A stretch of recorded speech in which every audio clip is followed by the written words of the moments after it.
Meron.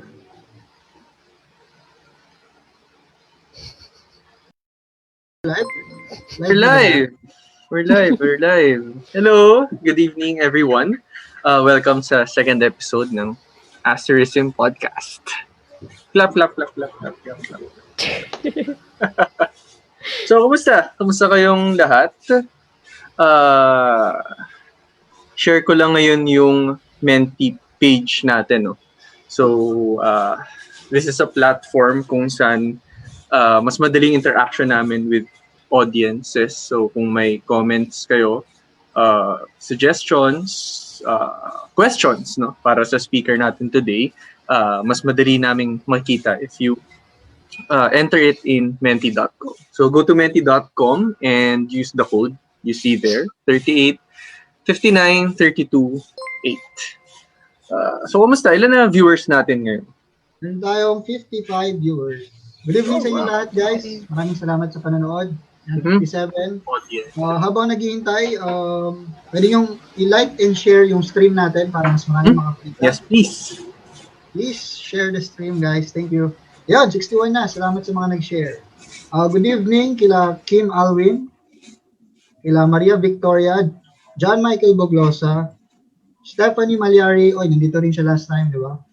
Kay Rain Isaac, Aurora. Wow, Aurora. And Neo Mignano, tsaka Krisha. Good evening sa inyo lahat, guys. Kay Andrea Piloteo, ang ating supporter. Maraming salamat sa panonood. So yan, join kayo sa Menti, guys. How are you today? Type nyo dyan. Excited. Parang weird nun. Cute. May comments. Good evening kay Andre at kay Bernie. Oy, Hey, MJ. Master MJ. MJ, hello. Ano rin namin pa.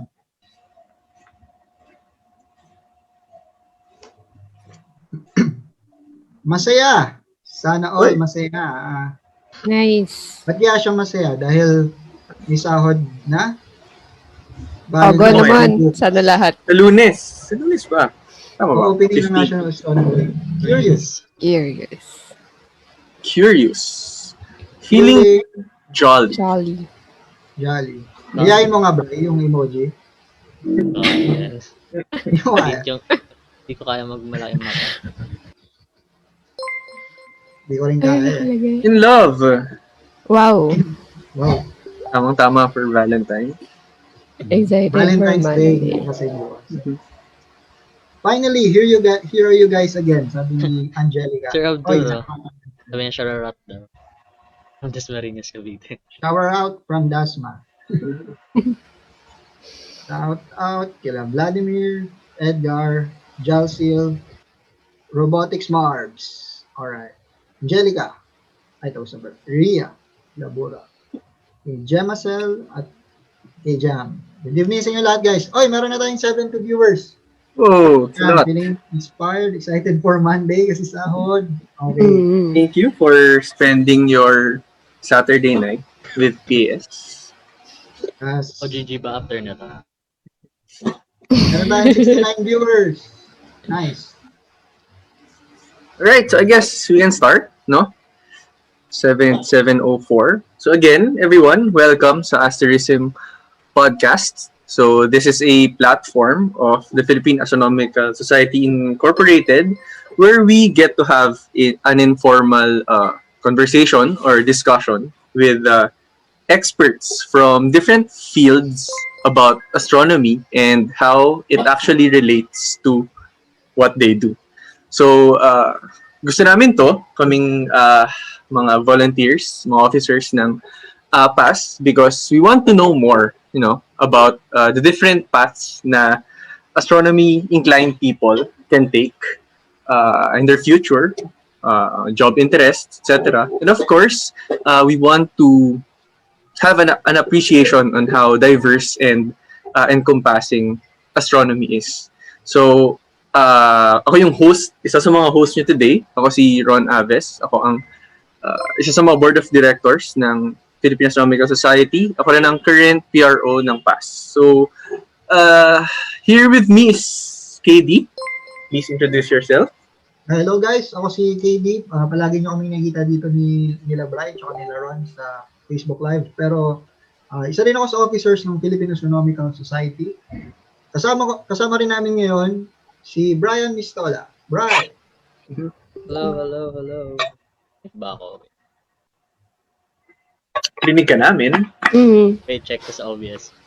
Yes, rinig ako. Oh, sige. Hello. So, ayun, no?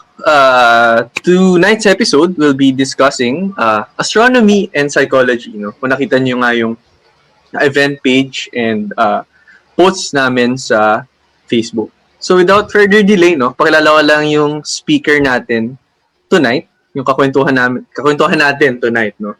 So, Maria Sara R. Felizmino, Sara, or Sa, is a graduate of BS Psychology from the University of Santo Tomas, a registered psychometrician, and is currently taking up MA Clinical Psychology from the same university.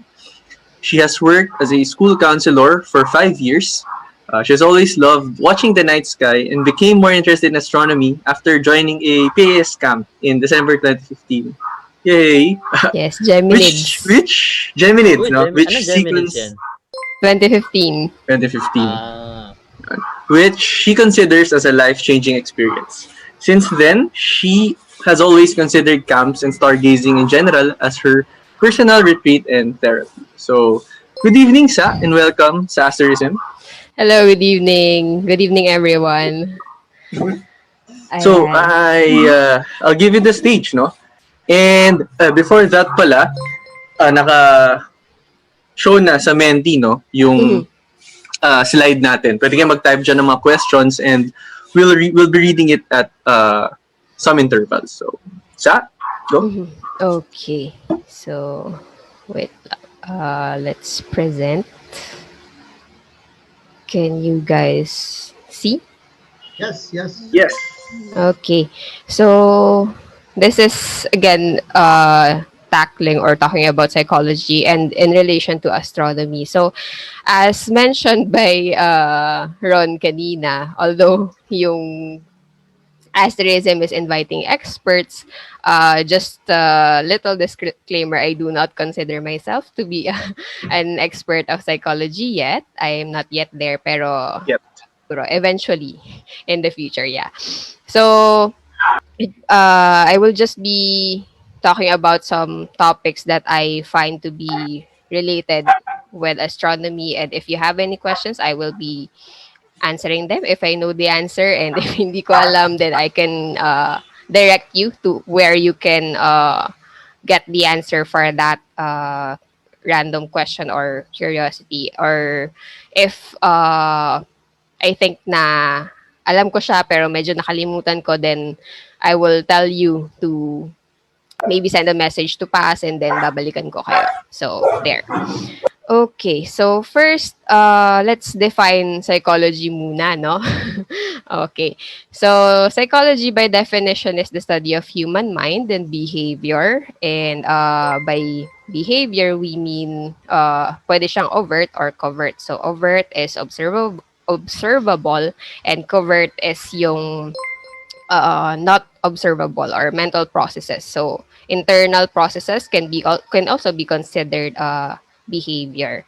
So psychology is historically an area within philosophy, but it has evolved to be a diverse scientific discipline. Okay, and I think a lot of people has been becoming aware of what psychology is kasi with recent developments nga in mental health awareness and advocacies and things like that. So it's a good development naman in general. Okay, so let's go to Human mind and behavior. All along, akala ko human nature siya. Pero, nice to know. Okay, so human nature, paano ba? I'm not exactly sure kung paano natin i-differentiate yung human nature to human mind and behavior. Kasi with human nature, parang it's confined dun sa innate lang with Mm. humans. Okay. And but humans are dynamic, so there are things that are innate to us, and there are things that we can develop, diba? So nature and nurture, yan. Ah, thank Okay. you for the clarification. Kala ko par sasabihin mo yung ano eh. Alin? Kala mo pag psychology, nababasa ko na yung nasa isip. Iba Buti naman, no, yun. hindi ganun. Medyo malapit naman naisip ko, I think. Anyway. Iba na yun. Okay. So yung that's one of the misconceptions, or yung parang commonly erroneous belief about psychology. Parang sinasabi nila pag psychology major or psychologist, tingnan ka pa lang nila, alam na nila yung iniisip mo or alam na nila yung whatever it is that's going on with your mind. But that's not exactly true, no? So, of course, observations are valuable, pero it doesn't mean na alam na namin kaagad, no? So, there are sophisticated tools and observation processes for us to be sure of kung ano talaga yung state or maybe traits ng tao. Alright. Okay. So, ano yung mga hinanda mo ngayon dyan sa slide? Okay, yeah. So, Mag-uusap ito, na. covered today, main points of discussion. Ito lang naman yung mga nakita ko, no? So, man's understanding of the sky. And then, in this topic, I think we will touch on yung paano, not exactly paano, pero regarding constellations, on how ancient people came up with these ideas and stuff like that. And then, humanity's place in the universe. This is a little quick lang. This is yung parallelism ng development ng humans and yung understanding natin ng astronomy in general, and then astronomy, space travel, and mental health. So for this one, I will be talking about astronomy specifically with stargazing and mental health, and then space travel, and then mental health. Mhm. Okay. Alright, interesting. Exciting. So meron ba kayong questions? Or mamaya na lang? So far, wala pa naman. Wala. Okay. So, man's understanding of the sky. Okay, so I will not be talking about the what kasi in other episodes of Astro at Home na tatakal na natin yan kung ano na yung alam natin regarding the sky and the universe in general. So we'll deal more with the why. So why make sense of the sky? So there's no exact explanation on why humans observe the sky as much as they did. I'm talking about the ancient people back then. But the consensus or yung possible explanation is that because the sky is highly relevant in human life and it's a universal experience. Parang wala namang taong nabuhay na hindi na-experience yung sky, di ba? Or weather or climate or other things that relates to the sky. So relevant in a way that is always present, and then it's relevant in telling time. Ayan, so ayan yung in older times they used sundial and other methods to tell the time. And over time people also develop calendars. So hindi lang time yung tawag dito, yung hindi lang telling time yung nagamit na yung gamit ng observations nila, but they also were able to note na these events occurs at this particular times. So development of calendar and also yung prediction of events. Like in this photo, yung nasa middle, yung this is from or artist depiction of how life was in ancient Egypt. So yung farming, 'di ba? So they attributed the flooding of the Nile pag nakikita na nila na nag-rise yung Sirius, tama ba, KD? Mhm. Yes. Okay, and they sorry. When nag-rise na yung Sirius, tapos nag-sunrise immediately. Mhm. Yung term. Yon, okay. And they used the Nile River as natural irrigation for their farming. So with this, they are able to adapt no kung kailan sila magtatanim and other activities. And also it's also relevant in some religions to the extent that some cultures worship celestial objects like having sun gods itong sa uh, third photo no sa sun god siya ng Aztecs. Yan. So, and then this one, yung picture actually is a calendar stone that they use. So, this stone in particular having that god depicted on it means that it's very relevant for them, no? For them to include it in relics like this. Okay. And then, not only with religion, many cultures held celestial objects in reverence and attributed power to the sky. No? So, no? Okay. Ayan. So, some even believe that yung rule of certain what do you call this rulers or emperors has to be bestowed from by the sky, like for example in ancient China nandun yung concept ng mandate of heaven, and then also some Babylonian ancient astronomers took notes of their observations and often used them to detect or predict kung ano yung mga oncoming disasters kung meron man. Okay. So Wait, so when we talk about nabanggit mo Babylonians, ancient Chinese, may range ba kung anong mga dates to in our history, 1500s, 1400s? I'm curious lang, no, just to put things into perspective. Kung like nangyari ba to 500 years ago?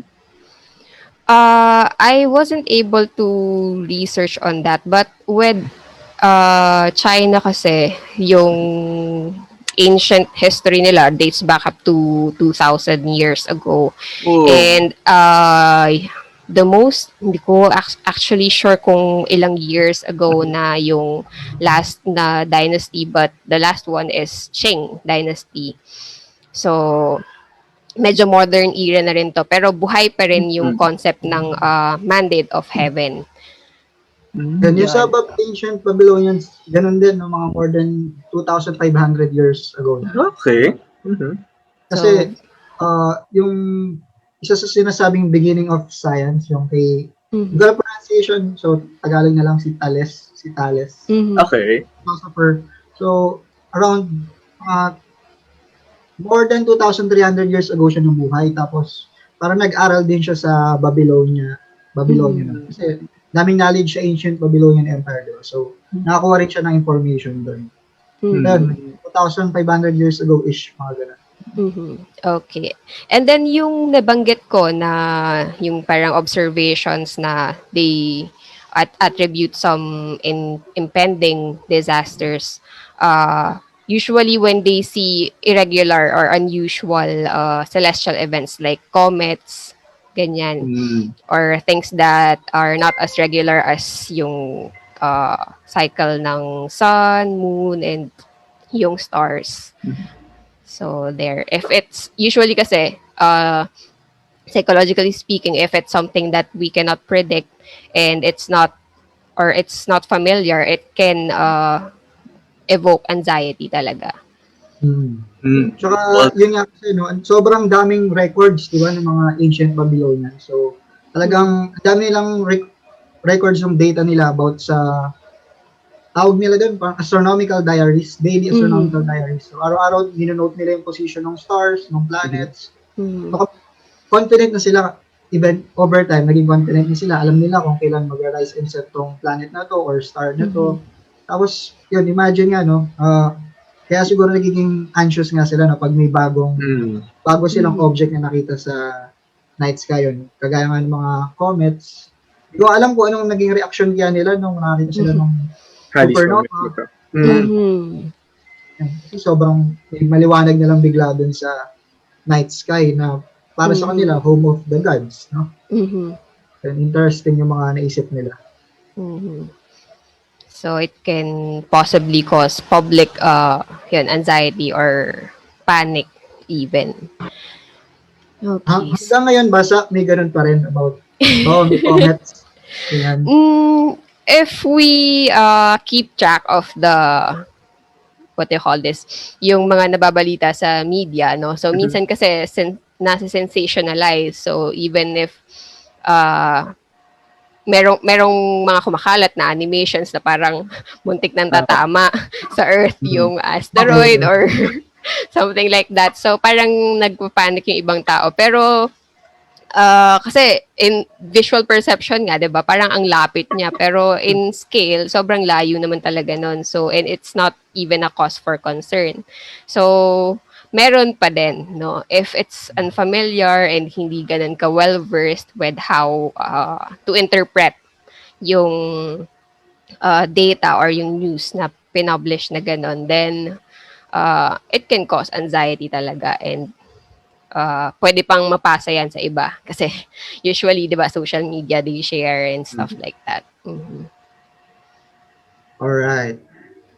Parang yung tinutukoy mo yung sa asteroid, last year ata yun, no? Yes, 2020. if I'm not mistaken. Mhm. Sabi kasi yung malapit daw sa Earth. So, yung hindi nila alam ng mga tao, yung malapit na tinutukoy, millions of kilometers. Astronomical scale, no? Oo. So, dapat malapit. Mhm.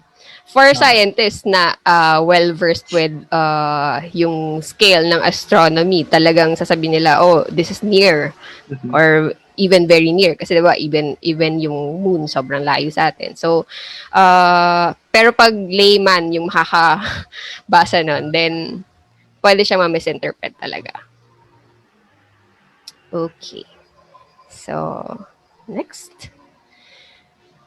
So now, how do we make sense of the sky naman? How do we see these patterns now? So ito si Hubbard, he suggested that man makes sense of the sky by imposing structure, no? Coming from the human tendency for order. So, and this is done, or this happens through a process or phenomenon called perceptual organization, diba? So in perceptual organization is a complex cognitive process, so usually influenced by cognitive schemas. So what I mean by this is that yung visual stimuli, diba? For example, itong picture na to, yung Big Dipper, nakikita natin dyan. So we see it, and then when we give meaning or when we see a pattern for this, we will recognize a pattern that we already know based on the existing cognitive structures na meron na tayo. Yung mental schema means mental representations. So for example, yung Big Dipper nga, meron na tayong mental representation of what a dipper looks like. So we see na kasi parang kaparehas siya, then that's what we see with this constellation. And then this astronomer also, si Sessions, no, Larry Sessions, he suggested that the mental or psychological phenomena called apophenia, or seeing patterns in random information, can be used to explain this phenomena as well.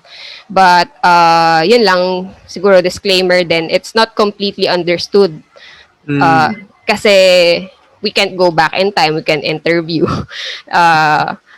yung mga ancient people, how they were able to see these bakit si Orion siya, 'di ba? Bakit Hunter yung nakita nila? Pero interestingly, parang regardless, not really regardless, pero in across cultures, merong similarities, no?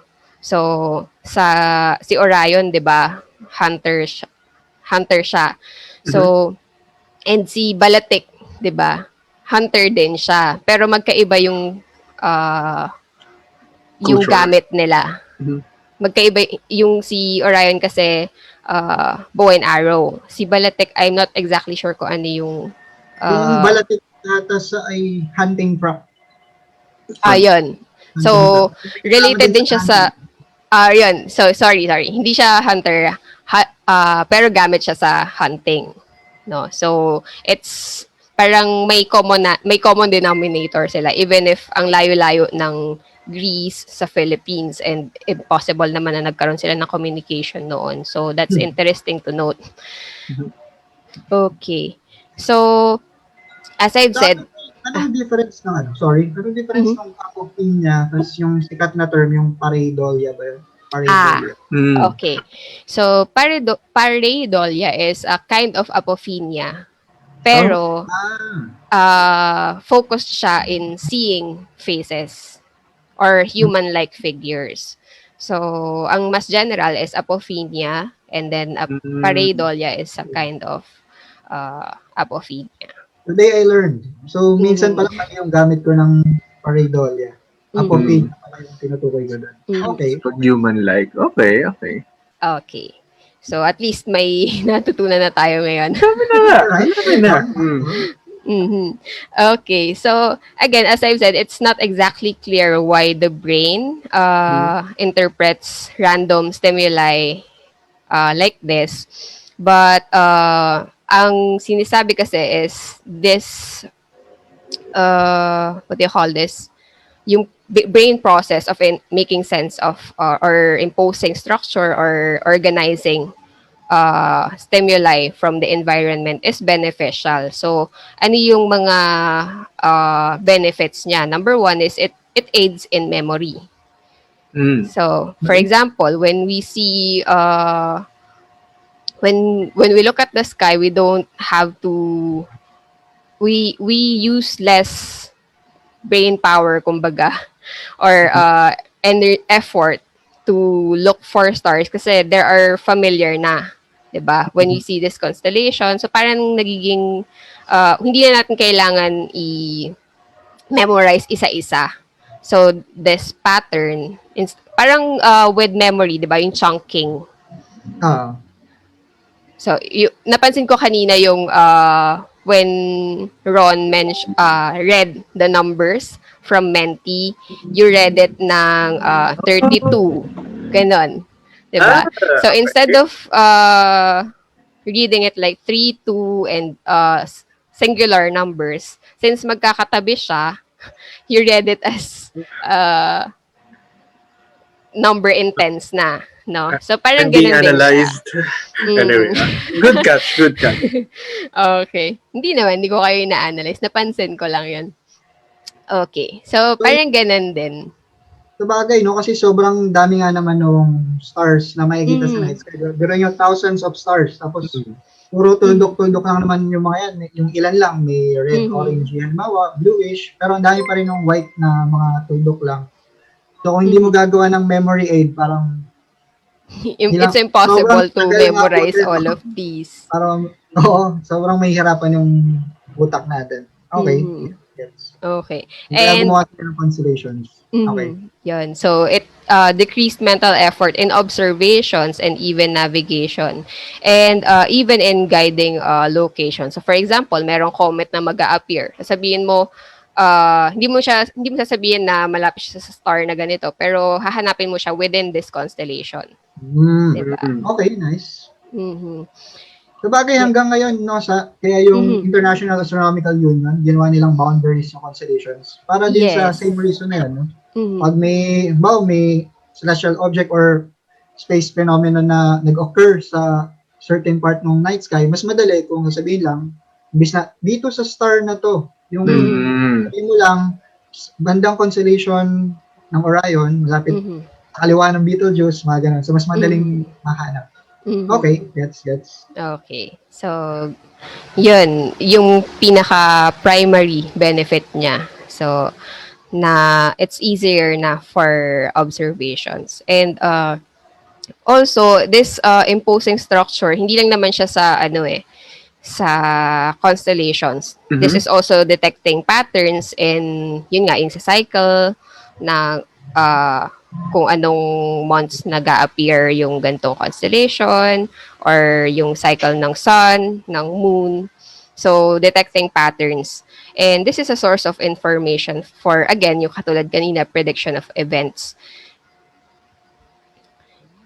So, Okay. anong mga events ba yung kailangan nilang ma-predict nung bawa 2,500 years ago?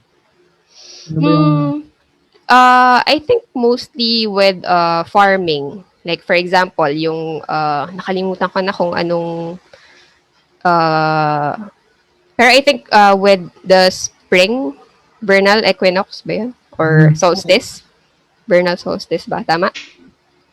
vernal equinox? So, Vernal mga equinox.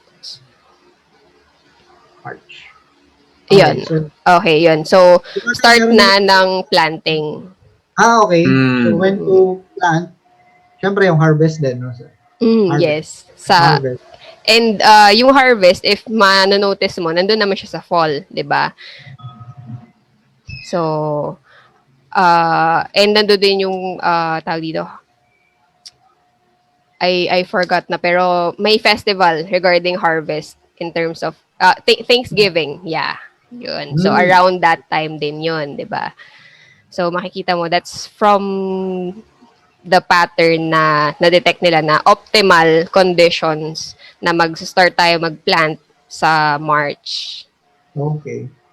Tapos siguro kung sa Philippine setting, no, sa mga Filipino farmers, siguro yung kailangan naman nilang malaman kailan yung magkakaroon ng maraming ng bagyo na buwan. No? Mm-hmm. So, pwedeng doon nila ginamit yung mga stars. Wala man lang tayong fall, autumn. Wala eh. Pero yun, kailan yung maraming bagyo, kailan yung tag-init, no? Possible, yes. Alright. Na, pero generally, mostly agriculture talaga. Kasi yun nga yung naging livelihood ng mga communities before technology was or took over, kumbaga. Yun. So, actually, aside from information, the sky is also a source of metaphor, no? So, culturally relevant din siya, no? So, there are a lot of references of the sky in our language. So, for example, in success, the person becomes somehow a star in that field, 'di ba? So dito nakikita pa rin natin yung assigning ng power to celestial objects, and commonly nagagamit natin siya sa language natin. And there's this saying na the sky is the limit, and when you're happy, you're on a cloud nine, or you're in seventh heaven, or things like that. Ni Job nag-comment. Sabi yan, stellar. Uy, dito supporter natin. From Stella. Stellar. Okay. Okay. Commercial tayo saglit, no? Batiin lang natin yung more than 60 plus viewers natin na nakatutok pa rin yan. 30 minutes na pala tayo. 30 minutes na? What? Hindi ko na wala yan. Nice. So, yan, good evening din sa mga usual viewers natin, tsaka mga bago. Pati na rin yung mga supporters natin, sila Mang Christy. Yan, nandyan sila MJ, katukayo ni MJ. Tapos may nagtatanong din kung pwede ka ba mag-ask ng question dito. Yes, pwede, no? Basahin namin maya-maya. Tutok lang kayo dyan. Kung nalagpasan na namin, feeling nyo, babasahin pa namin yung mamaya. Okay, mag-alala na. Yan. Pwede rin sa Menti, pwede rin dito sa Facebook. Mas madali actually sa Menti kasi puro questions lang talaga yung nandun. So, pwede kong i-up, down. So, currently, merong 2 questions ngayon sa Menti. So, discuss natin yan mamaya. Okay. Iwasan lang din mag-spam. Comment section. Yes. So, para yung discussion sa comment section, manatili pa rin. No? Then, good evening sa inyo lahat, guys. Maraming salamat. So, magre-resume na kami. James, Okay.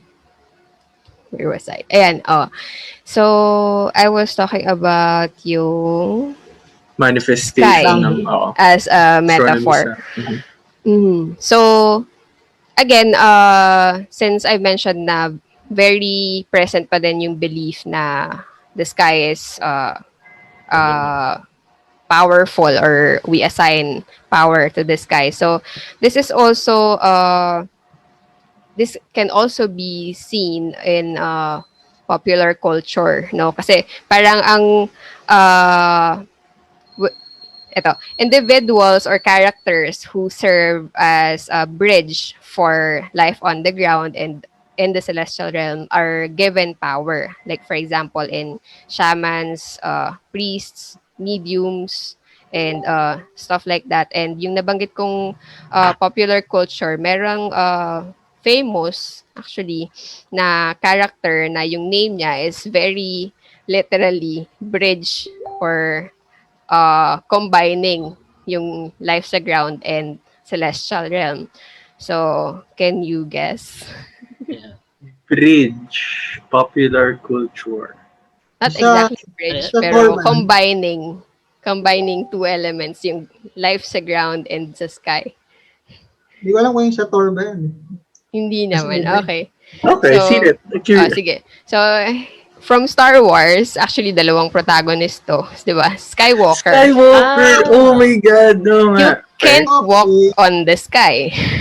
Di ba? English So, pala. sky English and pala. walking, di ba, is something that you can only do on the ground. So, yung from this, we can see na kinombine yung dalawang yon, and Skywalker, both naman sila, si Anakin and si Luke, are both powerful, no? Although, naligaw ng landas yung isa. Spoiler. Spoiler, Ay, hindi ko sorry. pa- Spoiler. Hindi na Hindi ko counted. naman binanggit kung sino. Hindi ko binanggit kung 20, sino. 30 years ago na yung ano eh. Okay, hindi ko binanggit MJ kung sino. nag-comment. Pwede mag- Sabi niya, ano daw? Moonwalk. Moonwalk. Sikat na dance move, di ba? Mhm. Pop-pop. Michael Jackson. Sample Moonwalk. naman daw ng moonwalk. Although hindi ka naman pabaliktad maglalakad sa moon, Yung, di ba? yung nagsabi ng moonwalk, siya mag-sample. TikTok sample. Moonwalk, MJ pa, no? Mhm. And, Face- ayun, Face moonwalk, pag ginawa mo siya, parang ang galing mong dancer, di ba? Mm. Mhm. Galing Okay. pala, no? So, Ano? I'm trying to connect the dots lang here, pero, Speaking of, si MJ, Michael Ano? Jackson. Yun nga sinasabi ko, Bri. Kaya nga MJ. Ngayon ko lang din na-gets. sorry, Ron. Lahat kami slow. Sorry. Damn! Okay. That's kala smooth ko na eh. Anyway. Ano, Okay. nagmamanifest nga yung admiration natin no, sa night sky, sa different Mhm. literature. Oo. Galing. That's true. And in a literal sense din, yung space race, 'di ba? So, parang kung sinong mauna dun sa or pagalingan sila ng achievements dun, 'di ba? So, and kung sino yung mas okay, yung mas greater yung achievement in terms of space or space science, then yun yung parang mas powerful na country. Okay. Okay. May Yun. questions, Sige. asan na yun? Wala. Hindi ko alam kung masasagot ko. Kaya Wala. yung question.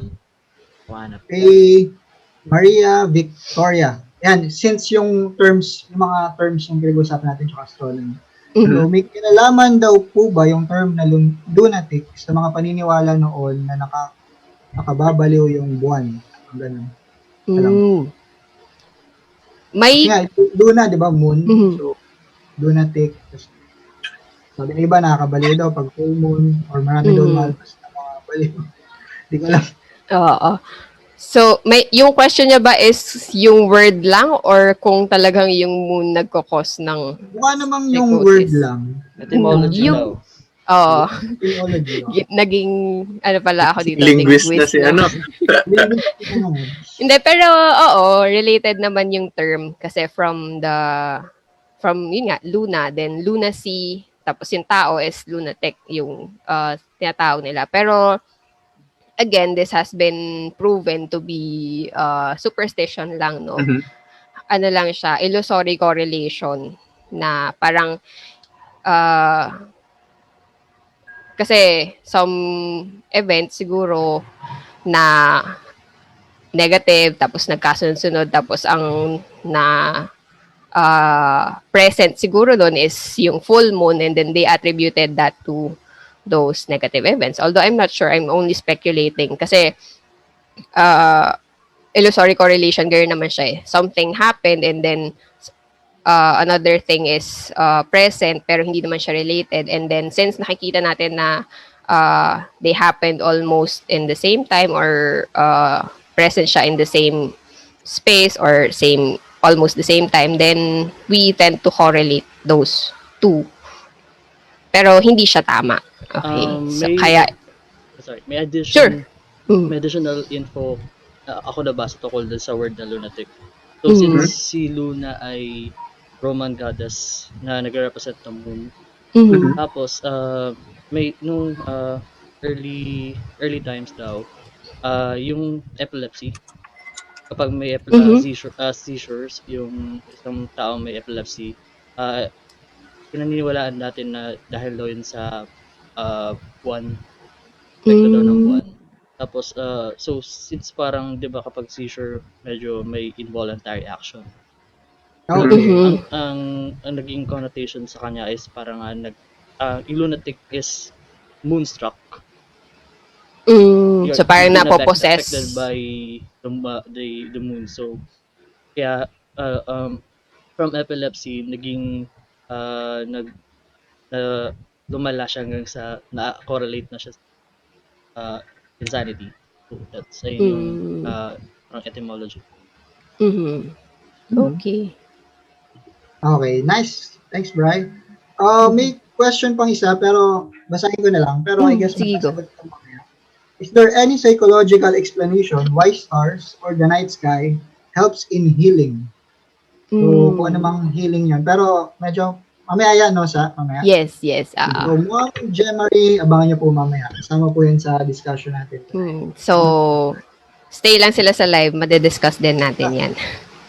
Welcome sa mga bago share nyo guys in live. Thank you. Okay.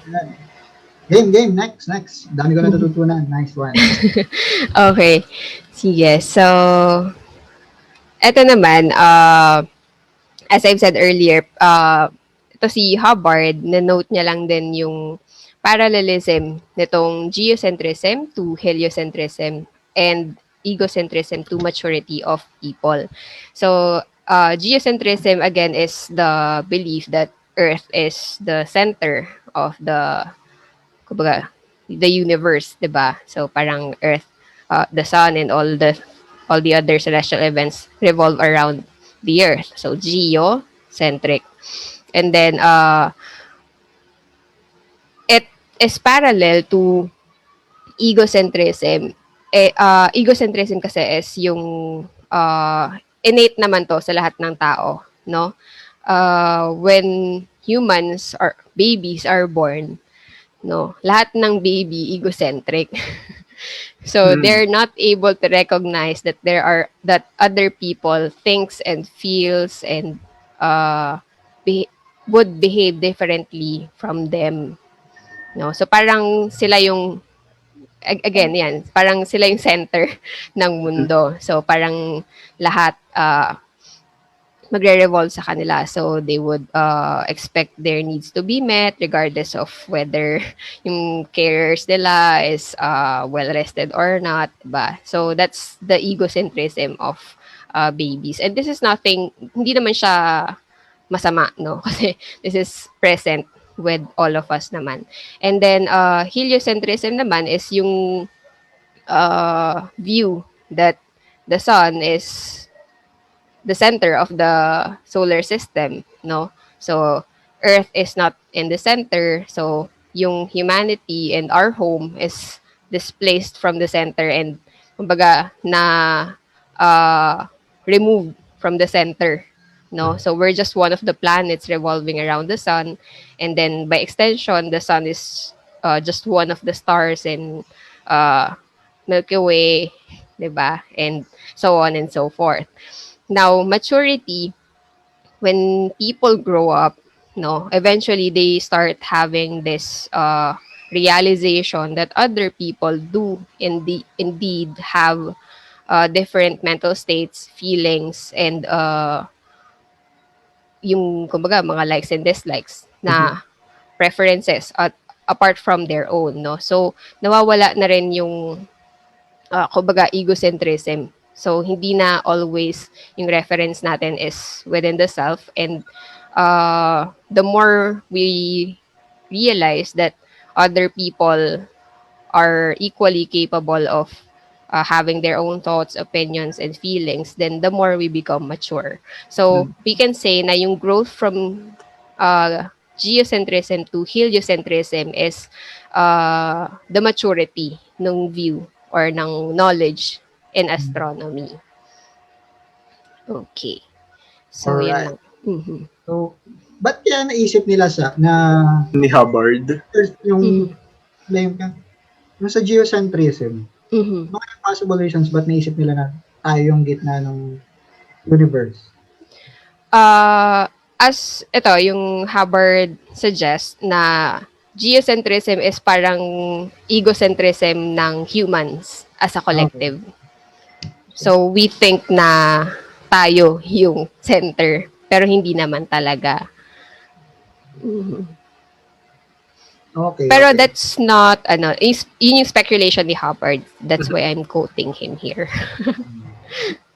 Pero kung titingnan lang din siguro natin, di ba? Parang hindi ko rin sila masisi kasi kapag tumingin ka naman talaga sa paligid natin, di ba? Parang yung dapat nag-stargazing tayo, mukhang stars talaga yung nag-rise and set.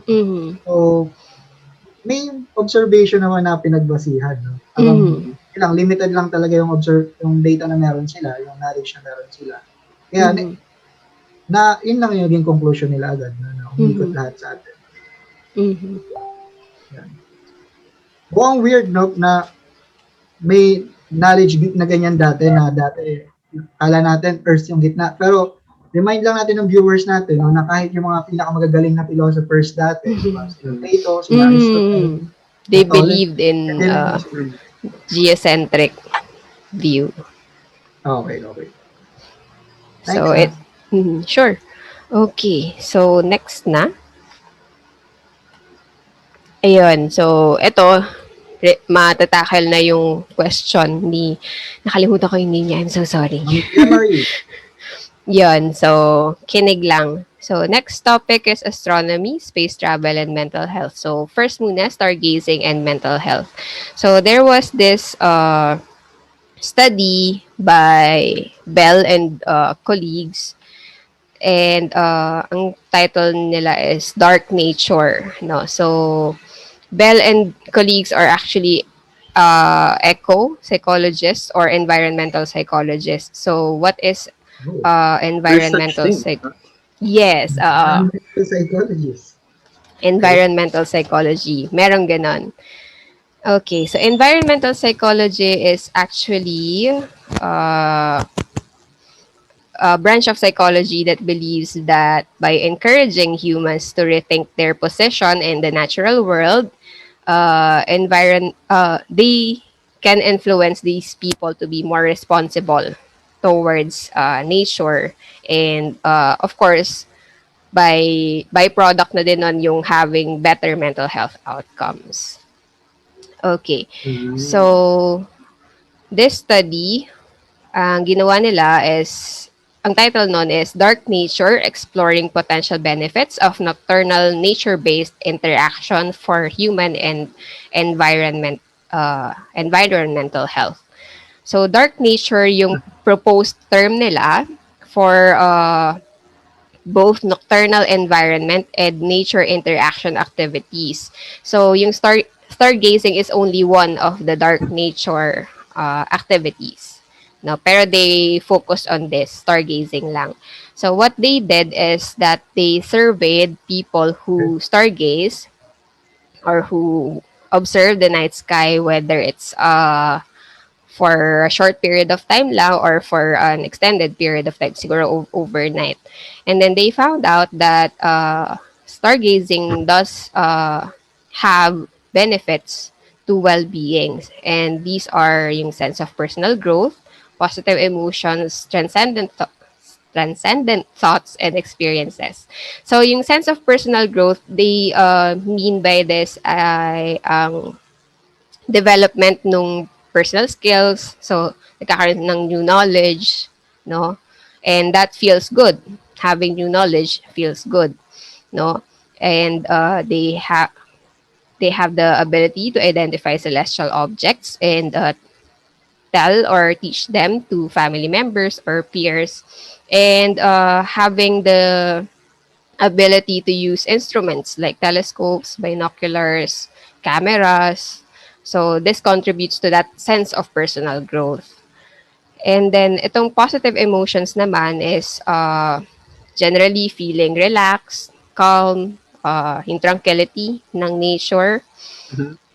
And then these transcendent thoughts and experiences is yung feeling ng being small, yung realization of how small we are uh, as human beings, and then there's all these infinite space outside, no? So these are transcendent thoughts and experiences.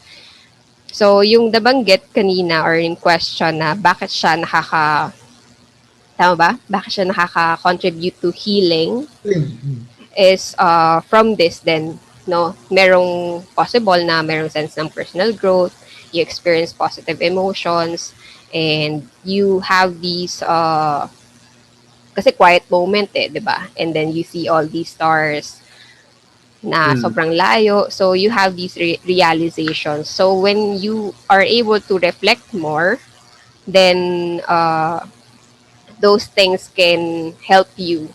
Kumbaga yung term niya is heal, no? So, yeah. Yung, itong picture na to actually is ako yan. Yes. Oh, Sabi na eh. Si Job yan. Ano? Kumuha yan. Si Job ang kumuha na to. Actually, cover photo ko yan. Pero yeah. Ha? Sorry? Ilan yan? Go job. Nakalimutan ko na kung anong, Parang 2018 Ano, na activity? Ganun. feeling ko 2019. 2019. And then, if I may inject some anecdote na lang. Yung, kasi nabanggit sa intro, di ba, kanina, yung first stargazing ko is, kumbaga, 2015. life-changing siya. No?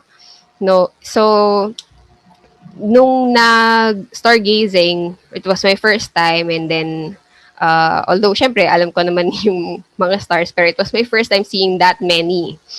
And then, meteor shower pa nun, it was my first time seeing fireball, tama ba? Basta yung bright meteor.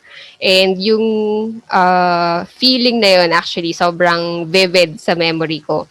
And yung experiences na ganyan, not necessarily with catching fireballs, pero yung awe and yung awe-inspiring moments, those can really help, no, sa mental health na mabigyan ka ng relaxation, and yung awe, kumbaga yung feeling ng awe alone is good for mental health. Several studies have already established that, so that can also contribute to dun sa question niya. And yung ito, transcendent thoughts and experiences, sometimes kasi, di ba, when you feel that you're small, then by extension, yung problems na pinoproblema mo, maliit din. No? Lagi ko yan sinasabi sa mga lecture. So sometimes, pag sinabi kasi sa'yo yun, it can feel incredibly wrong and invalidating. No? Parang, ang liit ng pinoproblema mo. So parang pag narinig mo siya sa ibang tao, it can feel painful. Na parang, it's a big deal for me di ba? Pero iba siya kapag ikaw mismo yung naka-realize nun. Kasi, I'm not exactly sure. Again, anecdote na itong sinishare ko, di ba? Pero, iba yung feeling pag ikaw yung naka-realize na ang liit lang pala ng pinoproblema ko. It's empowering, kumbaga, na maliit ako, maliit din yung problema ko. So, kaya yun, di ba? Yan. Sobrang astig na nalaman ko na may ganyang mga research, mga studies. No. Kasi, True. Di ba, like natin sinasabi yan na, yun, may mga participants din naman tayo na nagme-message ng ganyan, di ba, life-changing. Yan. Pero iba pa rin yung may ano eh. Yung May background science, of, scientific Sige. reason. So, quote ko na yan. Bell and Company. Yeah, and medyo recent lang din to, na 2014. Oo nga eh. Yun din actually yung itatanong ko. 2014 lang, no? Oo, this is actually yung study na to, pilot study lang siya. So, nung nabasa ko siya, actually, parang gusto ko rin i-replicate. Pero hindi kasi hindi ito yung thesis topic ko. So, after siguro, since meron naman tayong platform na ganito, no? Memes ka. So, pwede tayong mag-survey, no? Sa... Gawa nga rin ako ng ganyan. Pwede, co-authors, no? Tayo, let's form a band. So, Felizmino and Company na. Felicina et al. Ayos. Wait, so I'm curious lang. Nabanggit mo yung methodology niya was surveying people who stargaze and don't stargaze. May mga research na ba with regards to, actually seeing? Kasi nakita ko yung mga research on psychology. Like, may measure talaga silang changes sa brain. I'm not sure what exactly that is. Pero parang may quantitative data with regards to brain functions. So. Gets ko yung sinasabi. Parang incorporating neuroscience with these. So far, wala pa akong nakita. Pero possible na meron, pero hindi ko lang nakita. Okay. I will try to look for it. Pero Thank kung you. wala, then simulan natin, Char. Wow. Oo. Pero yeah, wala pa ako na-encounter na ganun so far. Pero it's interesting. Actually, since nabanggit mo na rin, no, this study kasi, quali yung approach niya. approach nila. So, interviewing and then they coded the interview data and ito yung themes na nahanap nila, kumbaga. But they also found out that the longer yung experience in stargazing, the better the mental health outcome. So, that's also interesting to note. No? Tara, camp na ulit. Oo nga, sabihin ko pa lang. Kailangan na talaga natin mag-organize ng stargazing camp. Follow-up question lang. No? Curious lang ako. Wala akong masyadong idea sa psychology. So, usually, ganito ba nag-work yung research in psychology? Like, they do surveys first, and if they makuha silang like good data, promising data, tapos dun papasok yung actually checking brain waves data. Ganun ba usually yung pattern? Okay. So, in terms of research, marami kasing approaches, no? So, usually, ginagamit yung qualitative research na tayo. Sorry. Okay lang. Viewers, pero this is informative pa rin naman. Pag yung topic is relatively new and wala pang established na, kumbaga, metrics for it, then you go for qualitative data muna. Because that's where you will know yung kung ano yung themes, ano yung mga present dito. Kasi of course, you can't measure something if you don't know what you're measuring. Yun. So, pag napunta ka na sa quali, makakapag-develop ka na ng instruments, maybe tests, and then validate those tests, and then doon mo na pwedeng i-augment yung using neurological approaches. Pero I think that's very complex na. Ayun. So guys, hindi ko lang kung napansin nga, pero naka 1 hour na tayo. Oh! 1 hour na. And short break lang. Hinga muna tayo. Sige. Viewers natin. Shoutout sa 58 viewers. Wow, 1 hour. Consistent yung viewers natin, ha. Kuha mo na snacks. Kung nagugustuhan niyo episode na to, may natututunan kayo so far, pwede kayong, may comment pala dyan. Hindi ko na pala kailangan mag-paste na dyan. If you like this episode, you may help us continue this by becoming a supporter or donating. So, pag-donate guys, kailangan namin ng funds kasi medyo wala tayong wala na tayong pera. Non-profit organization ng PAS. So, kung gusto nyo makatulong sa PAS, mapagpatuloy natin ng ganitong mga podcast, mga Facebook live lectures natin, pwede kayo mag-donate dyan. Nandiyan yung link, or pwede nyo rin i-avail yung supporter badge. So, become a supporter, click nyo lang yung ano dyan, sa tabi ng comment, meron yung parang heart na may badge ba tawag dyan? Sige, Or kaya whatever. Mm. Yan, fan subscription. Click nyo yan guys. 100 pesos lang. Magkakaroon kami ng exclusive content, tapos may discounts kayo sa mga ano natin, merchandise natin. Okay. I-announce namin yan soon guys. Ayan. Sabi ni Edgar, Practical Research 101. Ha, so much fun to learn with this podcast. Aw. Thank you. Oh. Nakakatuwa sila MJ, sila Joe, sila Jock. Yan, nakatutok sila dyan. Ang active nila. Maligalig si MJ today. Full support sila dyan, no? And si MJ. Same. Mhm. Si Jock, ayan. Oh. Si Jock. Hello At least guys. Hindi ko nakikita Nakaset yung na tayo comments ng nila eh. Support kay Sa. Salamat. May mga joke din kanina si MJ eh, pero Ano yun? Wag na yun.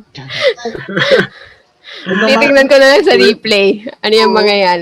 nagmamanifest din daw kapag nangangailangan yung mga terms sa astronomy. Mars. Yung full moon, yeah. Bakit daw? Oh, may sakit din na related sa Full moon.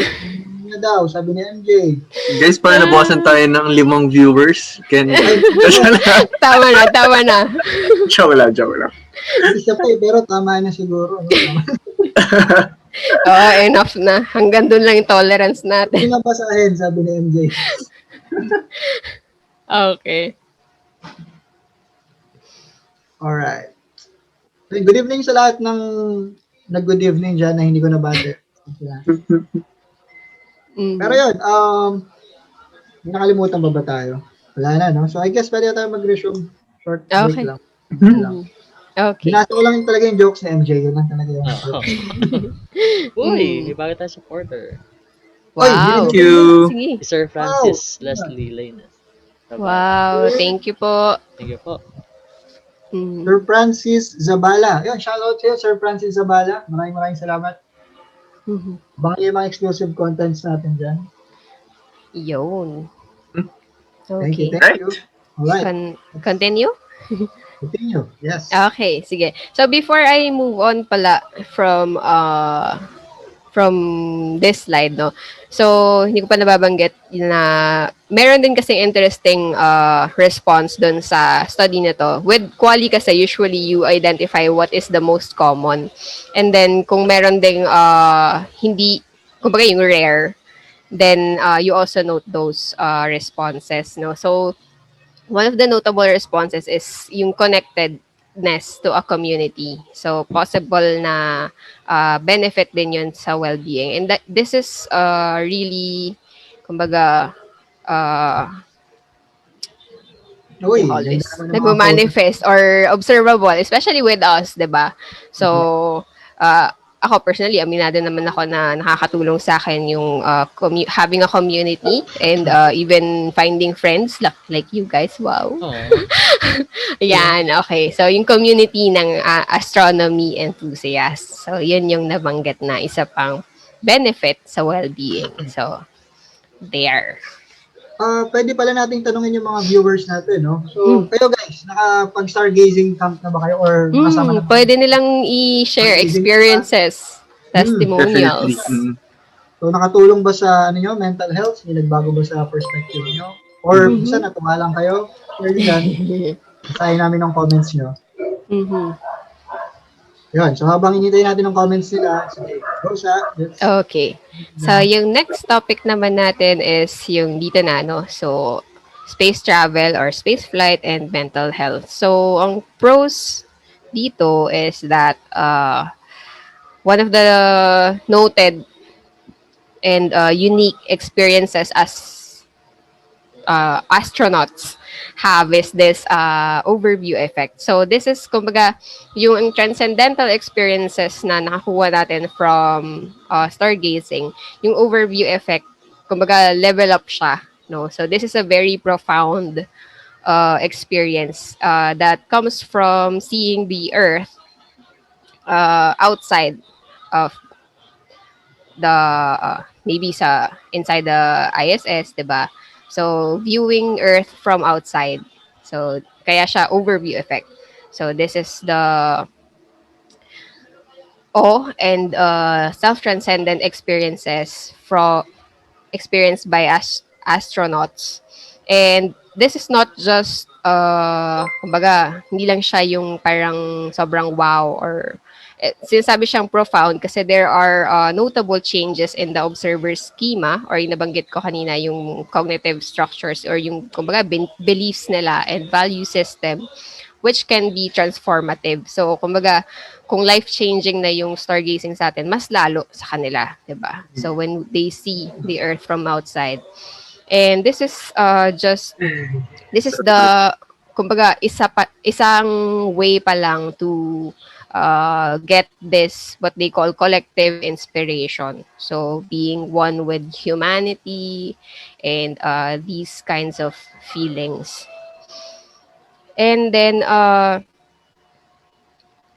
space travel can also be said to be salutogenic or yung salutogenesis, nakakabulol.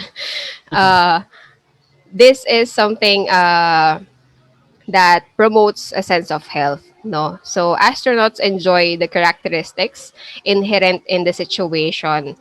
So they have positive reactions coming from successfully doing the tasks that they have, and generally yung sense of achievement from achieving or overcoming the challenges uh, posed by space travel in general. Kasi aminado naman tayo lahat na sobrang hirap talaga niya, 'di ba? So yung picture dito is si astronaut Scott Kelly. So he's one of the he is an astronaut who spent a year in space. Actually sa Spotify merong playlist doon na Songs of a Year in Space. Pero very ano lang 'yon. Siya, kumbaga, yun yung playlist niya nung nandun siya sa space. So, when he was asked or he had an interview with Forbes, I think, kung ano yung mga experiences niya with spending 1 year in space. So, yun nga, nabanggit niya yung change in perspective, which is similar to yun, yung overview effect. And then he also felt reassured, no, that human beings are capable of doing some incredible things. So yun, sense of achievement. And then he also noted care or caring for the environment in general. So Earth is a small and fragile place, no. So this realization, the realization of this vulnerability reminded him to be more kind, to be kinder, or to be more caring to both people and the environment.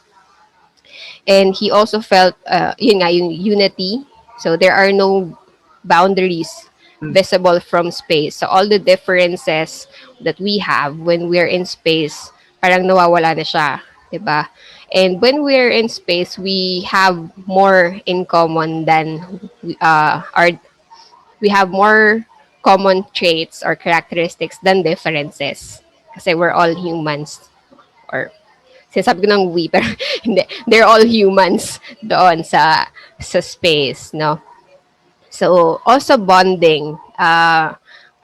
One of his best friends that he considered is the Russian cosmonaut who spent the time with him nung nandun siya sa space. So, this is generally appreciating the presence of people. So, kung sino yung nandyan, appreciate na, di ba? So, you appreciate the time that you spend with them. And he also felt a huge sense of mission, no? So yung loneliness na part ng mission, he was able to persevere kasi kumbaga part and parcel siya ng mission. And then he also realized that getting help, no, there's nothing wrong or nothing shameful about getting help. when especially when you are struggling, kasi of course when you're there in space, kung kailangan mo ng help, then you need to call the ground crew, 'di ba? Ganyan. So yeah. Paisip ako dun sa ano, no, na sa stargazing pa lang, di ba? Parang sobrang astig na talaga tayo, no? Mhm. Ano nga kung ano, no? Makapunta tayo sa ISIS, halimbawa. Mhm. So it's Right. it's a highly profound experience and very singular. It's something na yung kumbaga yung awe and transcendental experience that we have with stargazing, siguro minor percentage pa lang yun nung kung ano yung mararamdaman mo with overview effect. So, kumbaga grabe talaga yun. Sayang, wala akong, ano, millions of dollars. Mag-passenger ka na dun sa ano. Tama ba? Yung Inspiration 4? Yung sa SpaceX? They will Oo. be, ano, not, commercial na, no? Commercial flight crew space mission.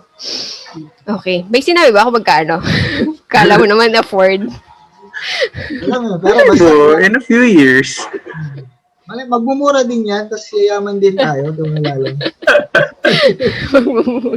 Siguro pag mga 70 na ako, gano'n. Kaya ko Okay. nang ma-afford yun. Ewan ko lang, papayagan pa ako ng doktor. Hmm.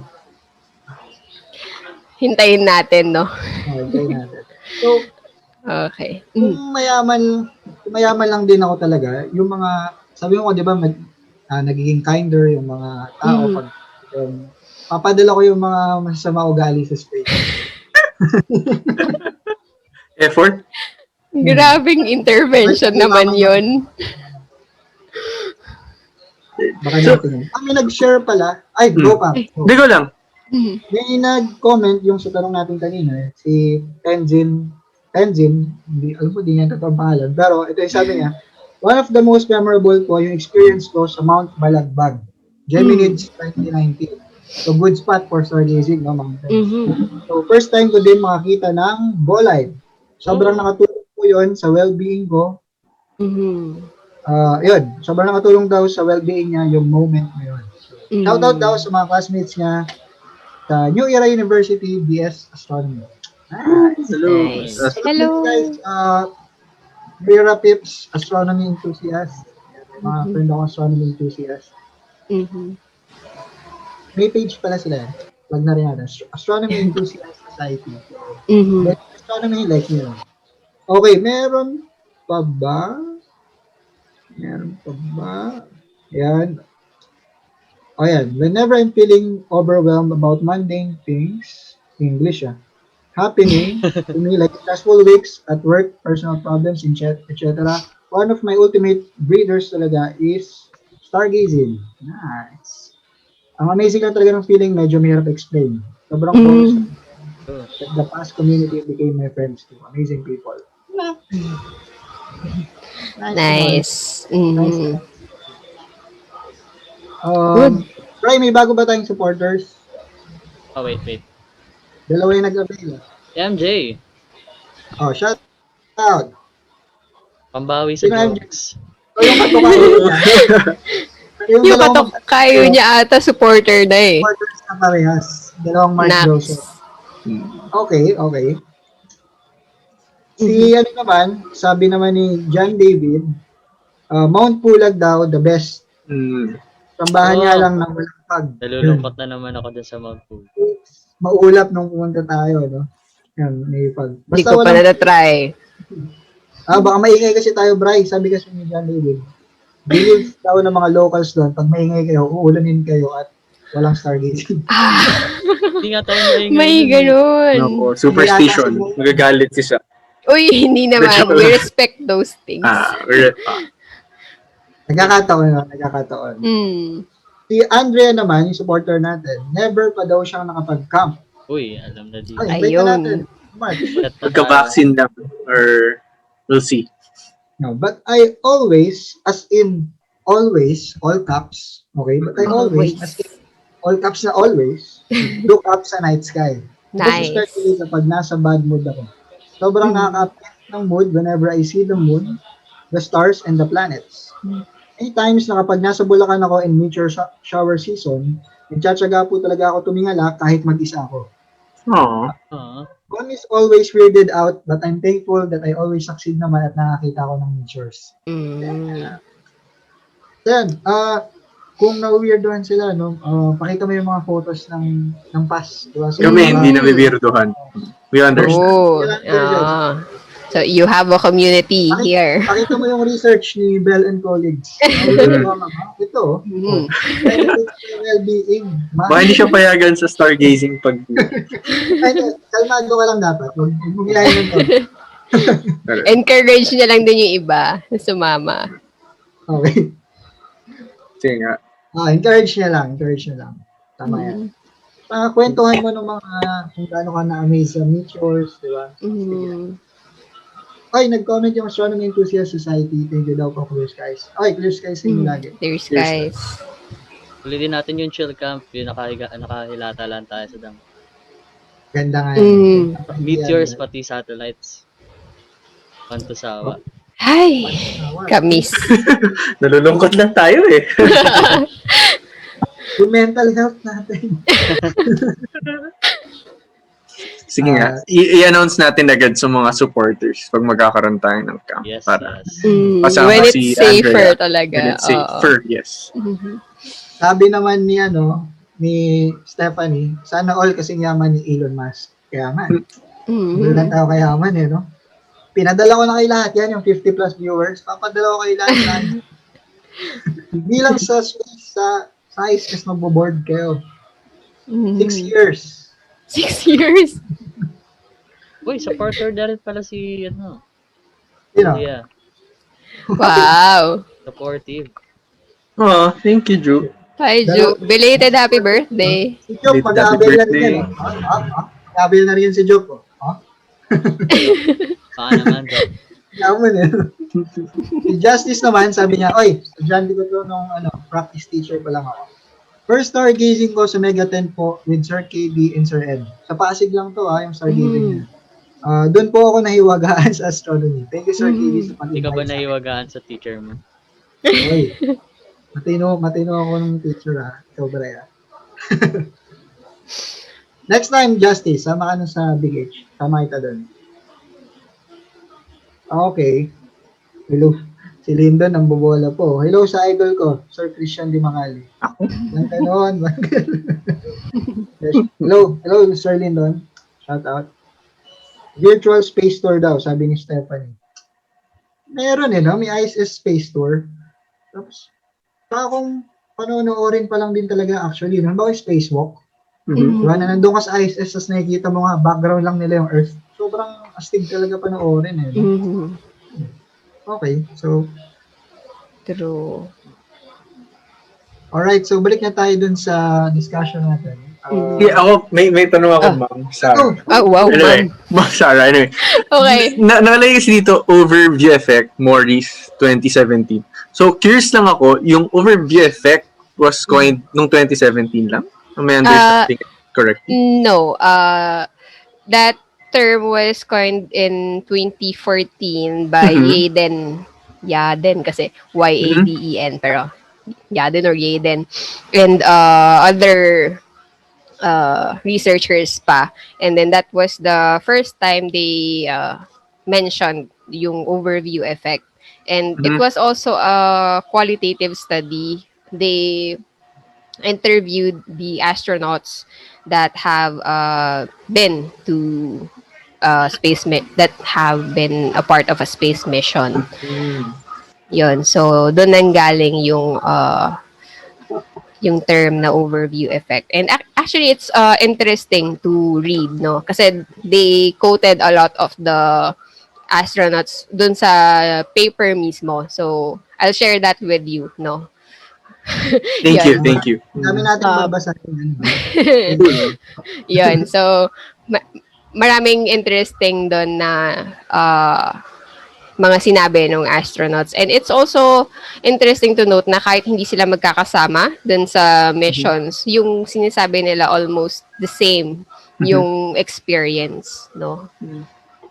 So, It's there. nice. No? Natuwa lang ako, no? Kasi you psychology-wise, you hear terms, no? Placebo effect, Pavlov's dog. Wala na. Ang fun lang makarinig ng a new concept 6 years ago.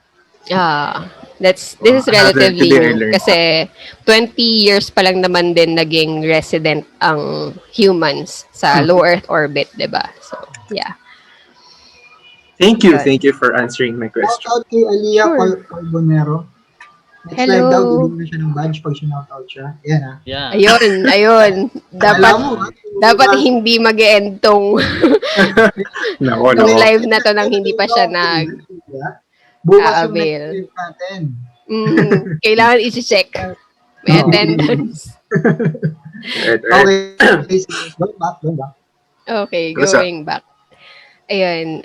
Also, yung medyo hindi siya ganun ka-related, pero yung binanggit ni astronaut Scott Kelly na getting help, that's also important even for us, no? Especially here in ngayon na may pandemic, no? So, if you feel like you have these issues na hindi nyo kayang i-deal with on your own, then of course, there's no shame in getting help. So, reach out, maybe from your friends, or if you need professional help, then go.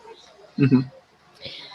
Okay. Sabi rin pala ni Doc Lynette, last na to, ngayon ko lang nabasa. Go. It's very interesting to know that there are actually research that relates astronomy and mental health.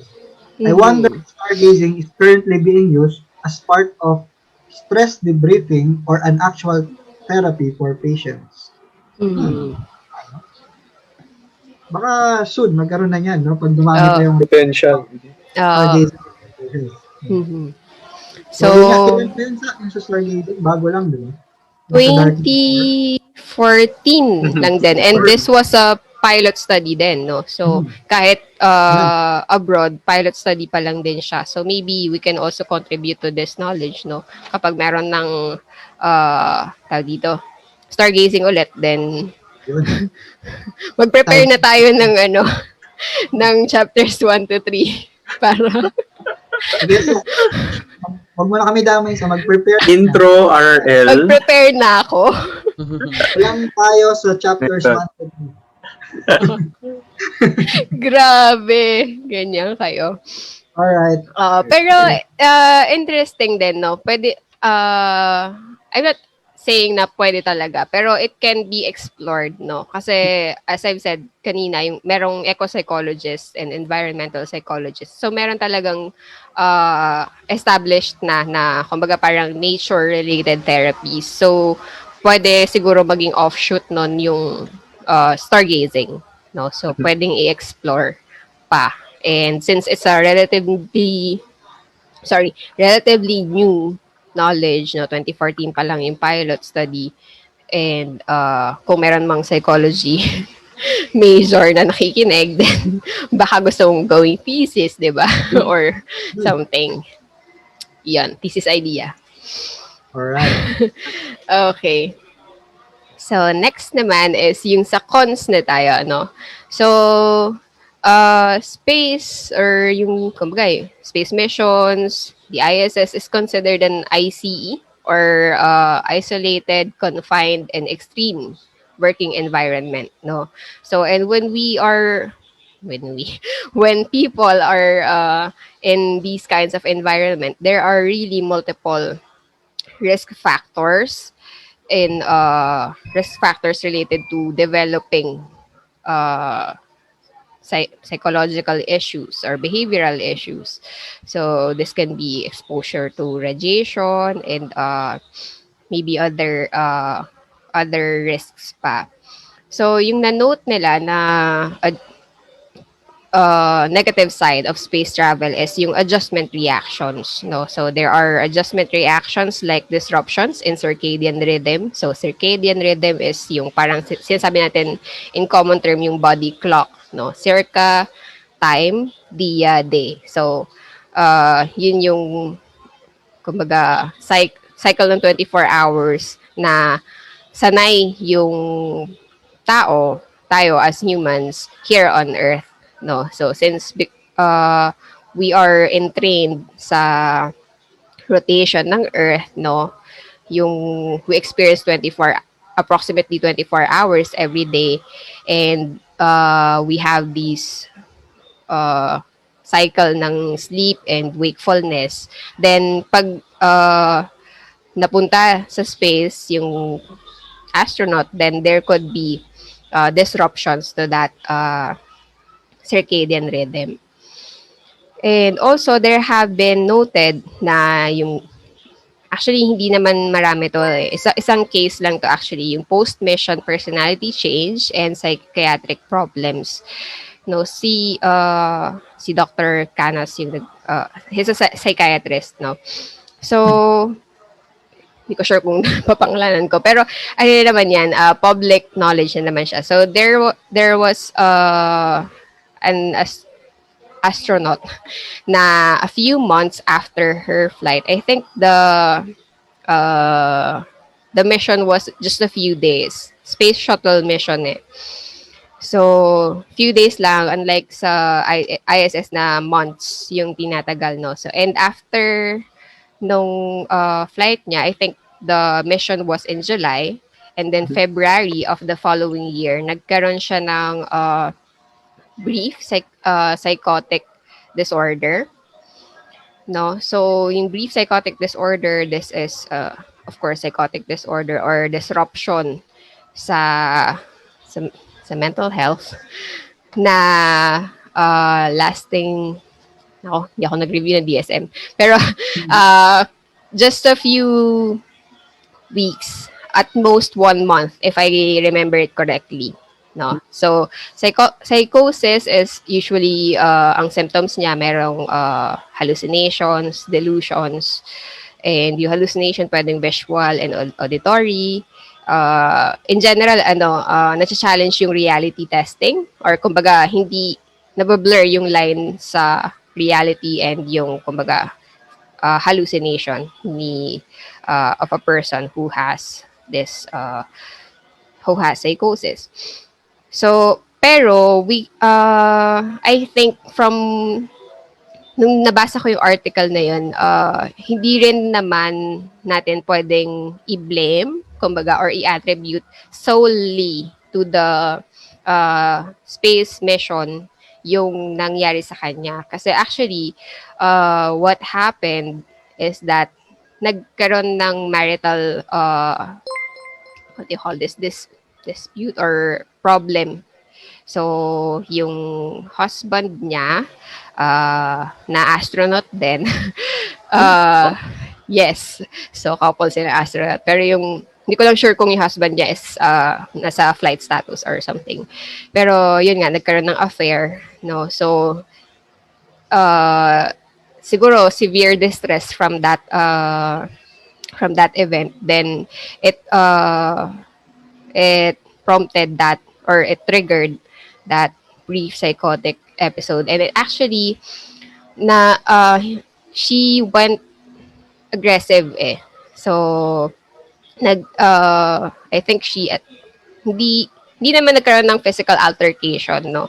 Pero she brought with her weapons na she wanted to harm her husband talaga, no? So, I think ang pinakamalala is yung may damage sa property, pero wala namang physical altercation. Yun. Pero, ako, I would caution against saying na yung space mission yung nag-cause ng brief psychotic disorder. Pwedeng, kasi astronauts in general, they undergo very thorough psychological assessment to ensure that they are fit to undergo these extreme environments, no? So, possible lang na siguro hindi related dun sa, hindi job related. Kaya kahit na nagkaroon siya ng go signal to be on flight status, meron pa rin siyang issues within herself, no? So, possible na ganun. Okay. So, yung nabanggit ko kanina na yung adjustment reactions, mainly talaga sa circadian rhythm. And actually, in 2014, they conducted a study, or basically survey lang naman that 78% of crew members at one point during their mission took sleeping pills. No, so 78%. So almost Wow. 8 out of 10 people required the help of sleep medication. So that's how you know na talagang ang majority ang nagiging adjustment reaction is yung sa sleep there. Pero so far, although these medyo extreme environment na nararanasan ng astronauts, there have been no behavioral emergencies naman so far. And out of one, they noted na from 1981 to 1998, there have been about 1,800 medical events. Medical ha, so I'm not talking about psychological muna. So medical events, and only 2% of those are related to behavioral health. No, so and yung events na yun pa is anxiety and common annoyance lang. No? So, Okay, maybe nagkaroon ng conflict with other crew members and anxiety, which is siguro kahit naman ako, kahit na sobrang ganda ng view, kung you're floating in space at anong speed ng ISS? Well, to be fair, di naman ganun karamdam. Hindi naman ganyan karamdam, pero kung iisipin mo siya, then then it can be anxiety provoking, diba? Overwhelming. Thousands of kilometers per hour. Okay. And then actually from here, no. So NASA continually works with a lot of psychologists and psychiatrists actually, and behavioral scientists to determine risk factors to continually augment yung program na meron na sila. Kasi meron silang published na evidence, what do you call this? Evidence-based na, what do you call this? Not exactly crisis management, pero parang ganun, crisis management and response plan, something like that. And it's actually a 139-page document na na-download ko siya. Pero yeah, hindi ko pa siya nababasa in full. Pero yung executive summary is that they continually improve their screening procedures of risk factors. No, so yung risk factors that they have identified is both internal, so within the person, so dun sa mga astronaut mismo, and external. So internal risk factors could be personality, yan, or okay. Yes, ha? Na-distract ako. Okay. Discussion din sila doon. Okay, so going back, no? So internal, within the astronauts, they screen for personality, especially with yung response to adjustment and resiliency, physiological adaptation to microgravity and isolation, as well as emotional reactions. By 4, 3, 2, by 2, 3, 3, ganun. Alright. Okay. May discussion dyan. May side discussion dyan. May side discussion tayo. Saan galing yun? Okay, anyway. And then yung external naman is external risk factors include radiation exposure, habitability nung spacecraft, and then environmental and job design, monotony or yung sa monotonous activities kasi medyo paulit-ulit din naman maybe yung tasks nila. So also daily hassles and ground and mission support, as well as family and social support. So yung pinaka-focus nila actually is yung radiation exposure. Kasi they also presented that there is evidence that radiation exposure can affect central nervous system function or yung may effect siya sa brain natin and how it functions, no? So when central nervous system or CNS is affected, then it can affect maybe sleep and other bodily functions of that particular astronaut, and then within the individual, it can have that person can have behavioral health and performance decrease, and uh, one problem with a problem with one crew kasi can also affect the entire team. Yun. So they're really trying to identify all those things with a lot of rigorous studies and mga screening procedures to make sure na not a single risk factor kumbaga could get away from their filter. Pero still, kahit na there were no behavioral emergencies so far and sobrang ganda na ng screening procedure nila, yung sa crisis management and response, meron pa rin silang plans for that. And ngayon ko, no, not ngayon, pero nung research ko tong presentation na to, dun ko lang din nalaman that there were actually tools in the ISS that can help them, for example, if somebody needs restraining, meron ding mga ganon doon. Okay. Parang extreme measures na yan. Pero, Yes, pero kumbaga if anything fails dun sa ginawa nilang prevention measures, then meron pa rin silang pang-response. Ang naisip ko dun, sorry, yung sa community na episode. Ano yun? Yung basic rocket science, yung nasa loob sila ng TFC na van. Oh. Parang space mission yung Tapos nabaliw si, sino ba Pierce. nabaliw? Pierce. May mga restrained. Nasira nga yung mission na nun. So, Pero kasi di ba mahalaga. nasa isang lugar lang kayo eh. I mean, isang pero wala, di kayo makapag-explore sa ibang lugar. So, mag-stay kayo doon for a long time. Parang kahit naman dito ka siguro sa Earth, kung stay ka sa isang lugar for a long time, katulad ng mga Pandemic. quarantine. Ito, diba? lockdown. Maraming Exactly. naapektuhan yung mental health. Yan.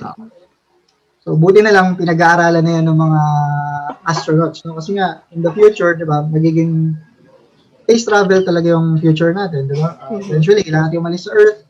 Kailangan natin punta sa ibang planet, ibang star system. So, as early as now, siguro hundreds or thousands of years earlier, nag-aanda na tayo kasi maraming kailangan pag-aralan. Hindi lang puro physiological. Sobrang interesting.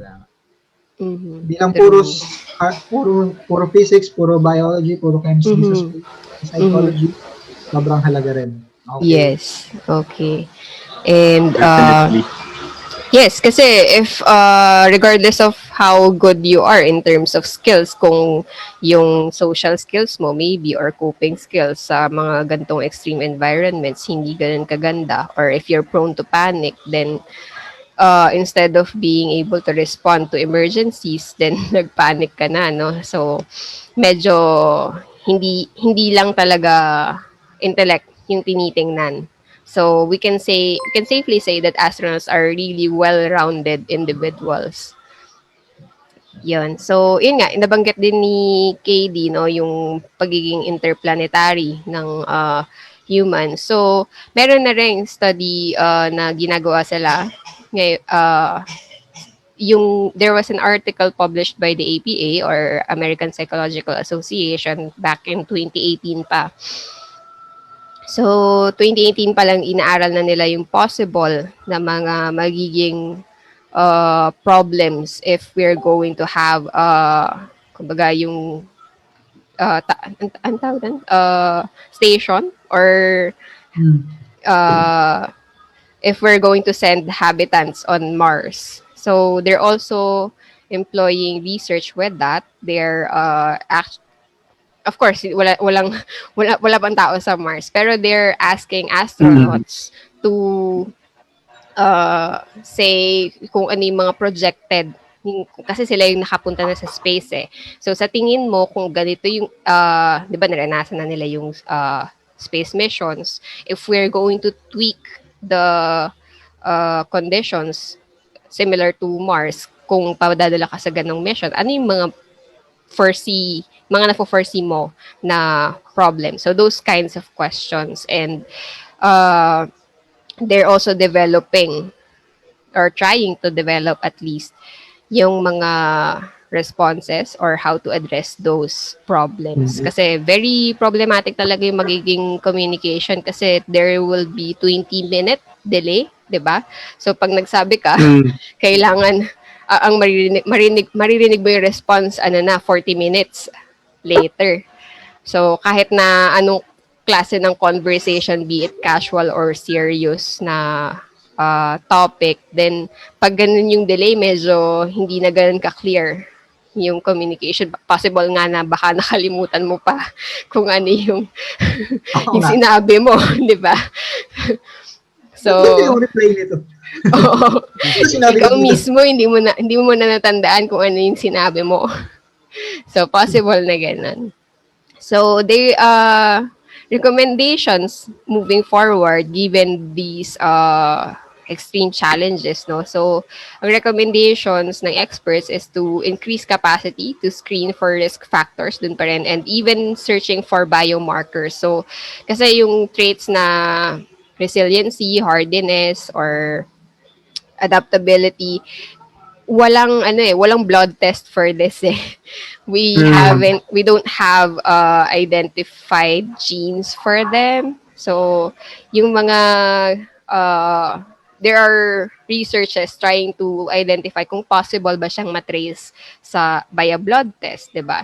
Para hindi, kasi of course, although psychological instruments are developed and validated na siya, usually if a person is very intelligent or talagang motivated to get a job, then may risk ng kumbaga yung faking good or presenting oneself in more possible light, diba? And even if you try to corroborate data or get more data from their relatives, of course they will say something good pa din kasi it's an opportunity, diba? So mas reliable kung makakahanap ng biomarkers for these kinds of traits. And also stronger psychosocial training for both ground and onboard crew, kasi actually some problems in space missions is yung communication din ng crew on board and yung crew sa ground. So possible din na magkaroon ng misunderstanding. So good psychosocial training for both of them before, during, and after, kumbaga, is recommended. Alright. So, sa tingin nyo, qualified kayo maging sa psychological aspect, qualified kayo maging astronaut? Or kakayanin nyo kaya maging astronaut? 6 months sa ISS, kaya ba? Ako, alam ko na agad. kung may kung makapag-OGG tayo. Makapag-OGG. Yung mga 2 months into lockdown, alam ko nang hindi ko kaya. So, ako rin. So, kung kayo guys, kung isa sa pangarap nyo maging astronaut, kung nung ECQ, parang kagaya ko na nabaliw-baliw na halos dahil nasa bahay lang, hindi tayo qualified maging astronaut. Sobrang hindi talaga birong trabaho. No? True. Kahit magaling tayo magaling kayong engineer or magaling kayo sa science, kung yung mental health mo rin, psychological aspect sa buhay mo. Or panicky kayo, 'di ba? Prone to panic, 'di ba? Hindi rin masyadong fit pag ganun. Especially yung sa Mars, 'di ba? Parang since yun nga yung communication delay, pag nagka-problem, mostly talaga parang you're on your own. 'Di ba? So dapat yung crisis management and problem solving skills mo nandun talaga. GG. Maaga akong ano yan. Maaga akong nagiging casualty lang ako. Feeling ko pagpunta ako sa street. Natulad ka sa Among Us. Hindi ako mapahirapan yung anumang street agency na nagpadala sa akin. Mhm. Nagpa-survey ako, nagpa-poll ako, may 10 bumoto. Sabi ko, if given the chance, would you go to Mars and live there? So, Ng mga feedbacks. Ayun sabi? 10 yung bumoto. So, 80%, yep, tira daw sila sa Mars. So, mga brave, ano. Yes.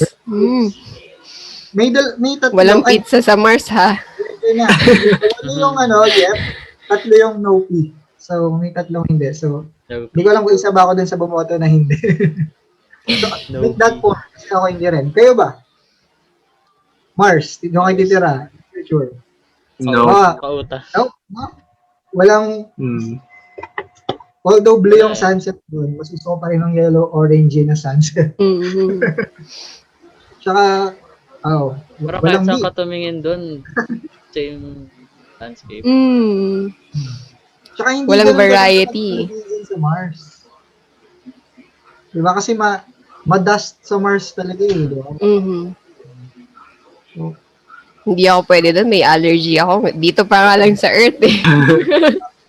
kung, syempre, yung may nag-comment si Sir Edgar, it's exciting to terraform Mars. Kung terraform na, Yun. syempre, Mhm. without a doubt, syempre, as state, doon ako titira sa Mars. Pero yung Mars na Mars as is. 3 decades from now, 3 decades from now, nope. Hindi tayo pwede doon kasi sabi nga ni MJ, magkaka-full moon niya tayo doon. Full money.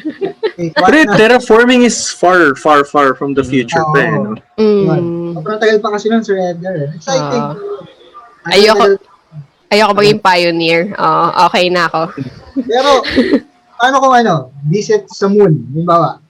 Yes, syempre, di ba? Ako, Visit, of course. Visit. Tapos babalik naman, di ba? Right, agad-agad, oh. Oo. Ilang days lang babiyahin nila? 8 days in total, no? Mhm. 4 days papunta, 4 days pabalik. Oo. Parang nag-travel ka lang din. Vacation. Kaya nga yan, sa moon, yes. Sa Mars, no. So, buti naman, karami ko kayong lahat. So, dito lang tayo lahat sa Earth. Okay. Oo. Comment kayo dyan, ha? Pwede kayo mag-comment dyan. Also pala, yung regarding to yung sa Mars missions, no? Yung pro kanina na overview effect na sobrang profound experience siya. They're also not exactly sure if sa Mars mission, kumbaga may same benefit yung overview effect. Kasi kumbaga, parang, of course, during the travel, di ba, makikita mo naman yung Earth from afar. Pero pag nandun ka na sa Mars, the Earth would appear just as a tiny dot. So parang meron pa rin bang overview effect, 'di ba? Parang meron pa rin bang positive na psychological effect yung nandun ka or talagang isolation lang siya. Overthinking na lang matitira. Hindi na overview. Oo, parang gano'n. Overthinking effect.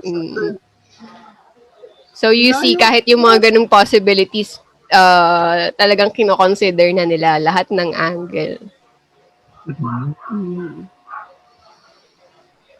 Sabi ni Ma'am Christy, it would be nice to try at least once, I think. So, once lang din siya pupunta ng... Once, Christy? Visit lang.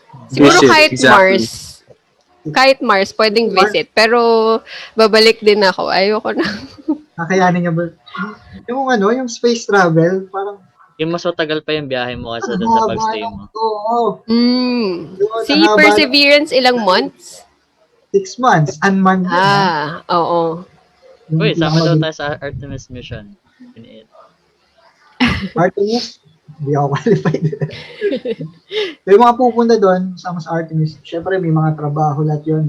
May marami silang task na gagawin. No? Hindi lang basta-basta magta-travel. Ako, gusto ko yung turista lang ako. Turista. Parang pag gusto ko na umuwi, uwi na ako, ganun. Hindi yung obligated kang magstay. Healthy lang ako, ganun. Gagawa ko sarili kong earth rice. Tama na lang tayo sa movie. May movie to sa Netflix, Space Sweepers, or series. 2092 daw yung about, hindi ko pa napapanood. So, sige, check ko ngayon. Check natin Yung yun. ano yun? 29. Kay Korean. Song Joong Ki. Oo.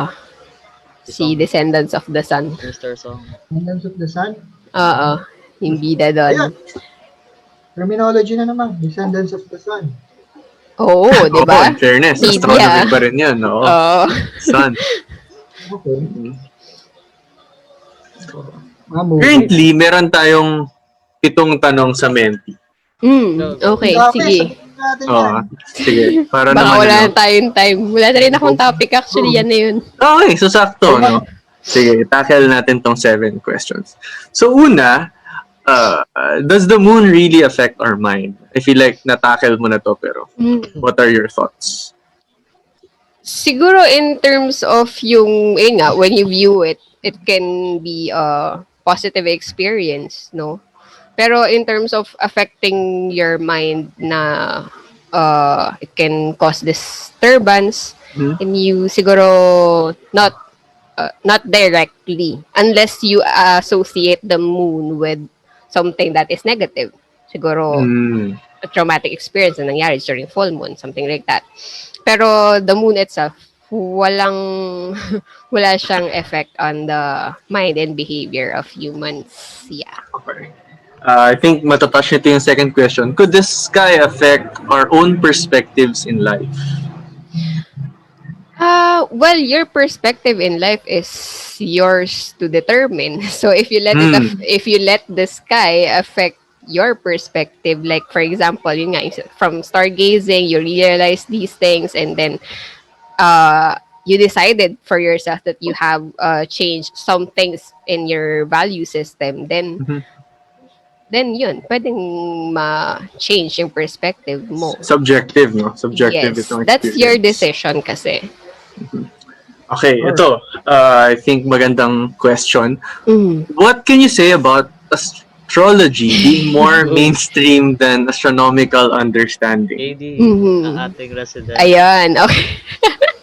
Okay, hindi, sige.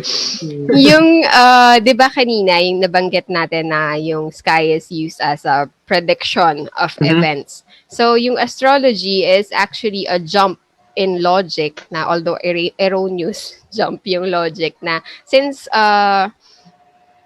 we use celestial objects to mark the calendars and have predictions of events, something like that, parang nagkaroon na rin ng notion na we can use this to predict events within our lives. Kumbaga, so, in the individual scale na. But this is, as I've said, faulty yung jump sa logic, no? Kasi wala namang evidence for it. Parang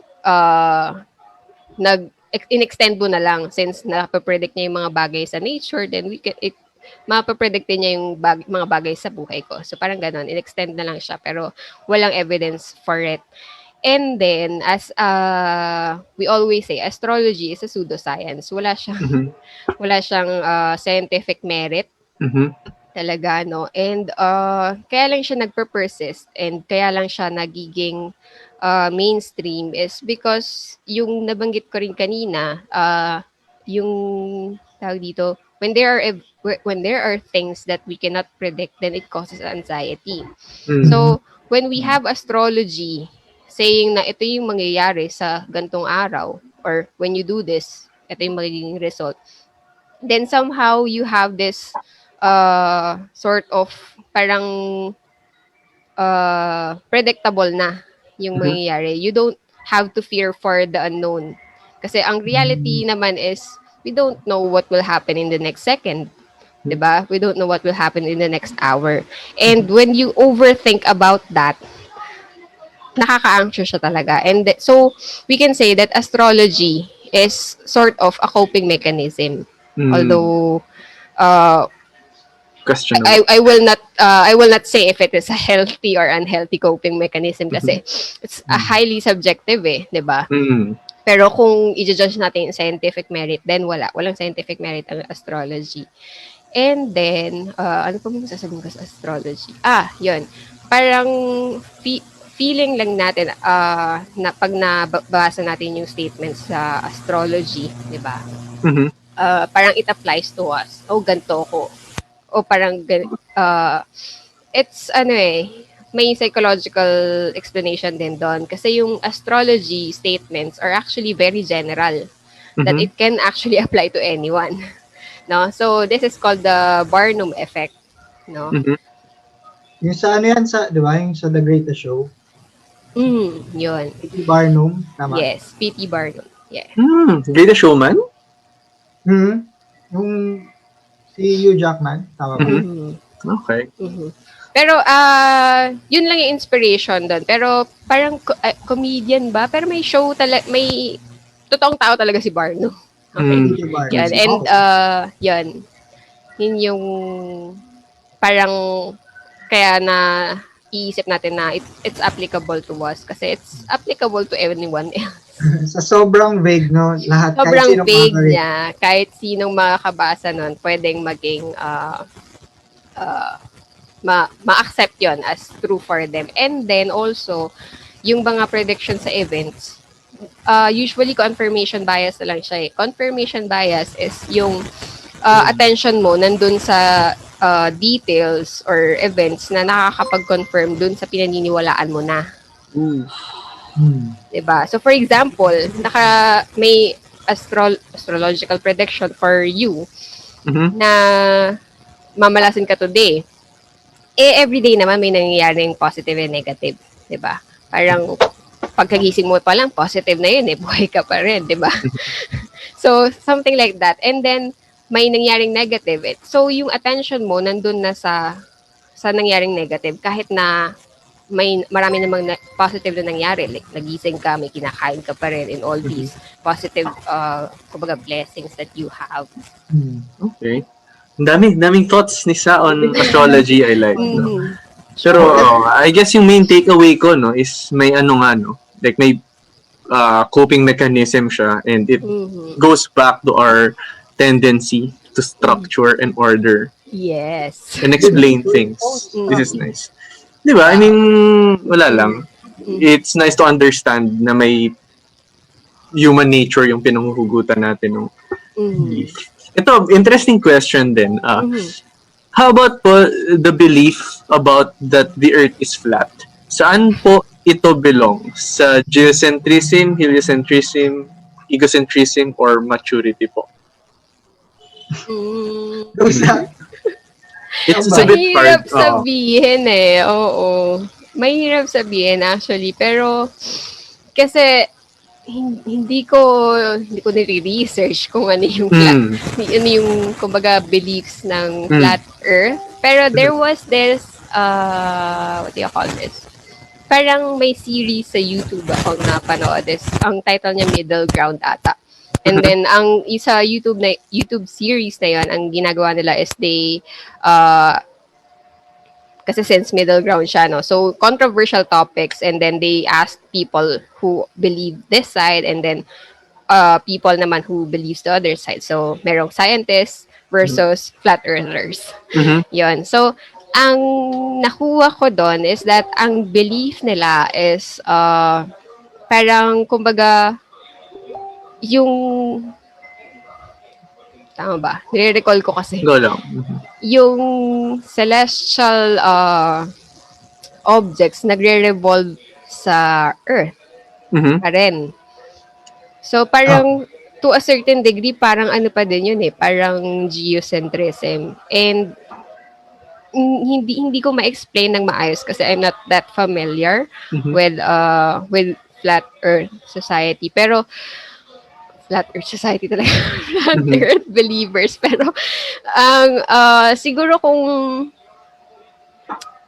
it's factual naman to say na conspiracy theory siya. So, siguro nandun kung i-analyze natin sila, not within those categories na lang, nandun yung may mga tao talaga na susceptible to suggestion Mhm. and to conspiracy theories.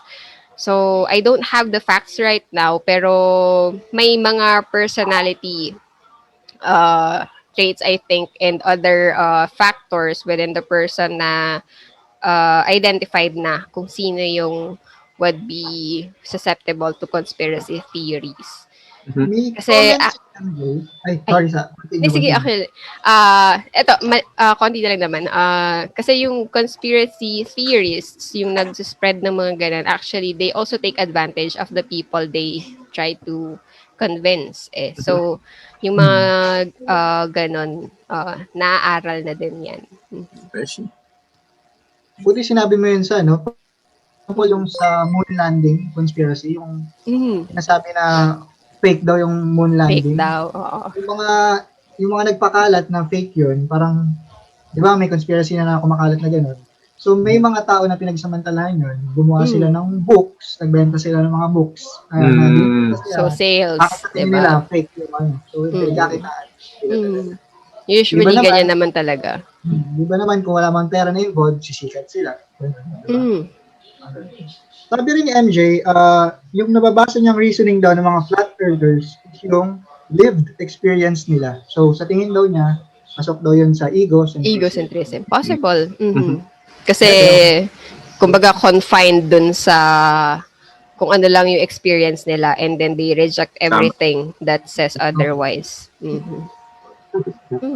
So, astig, no? Astig. I mean, I think what struck me is yung sinabi ni Sa na hindi enough yung facts na alam niya with regards to flat earth society kaya hindi siya makapagsabi ng conclusion, no? So I guess highlight ko lang na of course proven naman that the earth is round.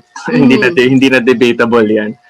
Pero it's nice to learn na of course you have to see both sides. What facts or what data they present before you can arrive at a proper conclusion. Itong next question, hindi masyadong related sa site, pero bigyan natin kay Sa. Is UFO really real? Do you have a chance? Is UFO really real? Totoo ba ang UFOs? Do we have a chance na makita po natin iyon ng ating mga mata ng malapitan? Okay. So, siguro yung UFO sightings, we can say that these are possible na siguro forms nung apophenia, yung kanina, or maybe some other, what do you call this? Visual... nawawala na yung terms ko. Pero, Ba't kaya na lang nila naiisip na pag may silang hindi nila alam kung ano tas nasa sky, but usually naisip agad nila aliens or extraterrestrial life. Ba't kaya ganun yung mga tao? Siguro from speculation lang, siguro from the media, no, since they're not able to explain kung ano yung nakita nila, then kung ano lang yung alam nila, then that's how they would explain it. And then yung sinasabi ko is kanina, yung hinahanap kong term is yung visual illusion na lang yun, no? So, siguro parang hugis, saucer, or something like that, or other things. Apophenia nga, mag-fall under that specific. Okay. May tatlo pa. This is fun. Any suggestions po, ate kuya, para po sa courses na about astronomy? Incoming senior high na po here, next school year, and undecided po kasi ako. Lahat po para sa akin masaya. Wow. Sana all. Yan, di ba? Jinx! Anong thoughts mo dun Sa? Okay. Actually, kasi I worked as a school counselor then, di ba? Saktong pinagtanungan mo. Ayun, and I handled high school students as well. So, yung mga application nila sa colleges, ako din nag-handle nun.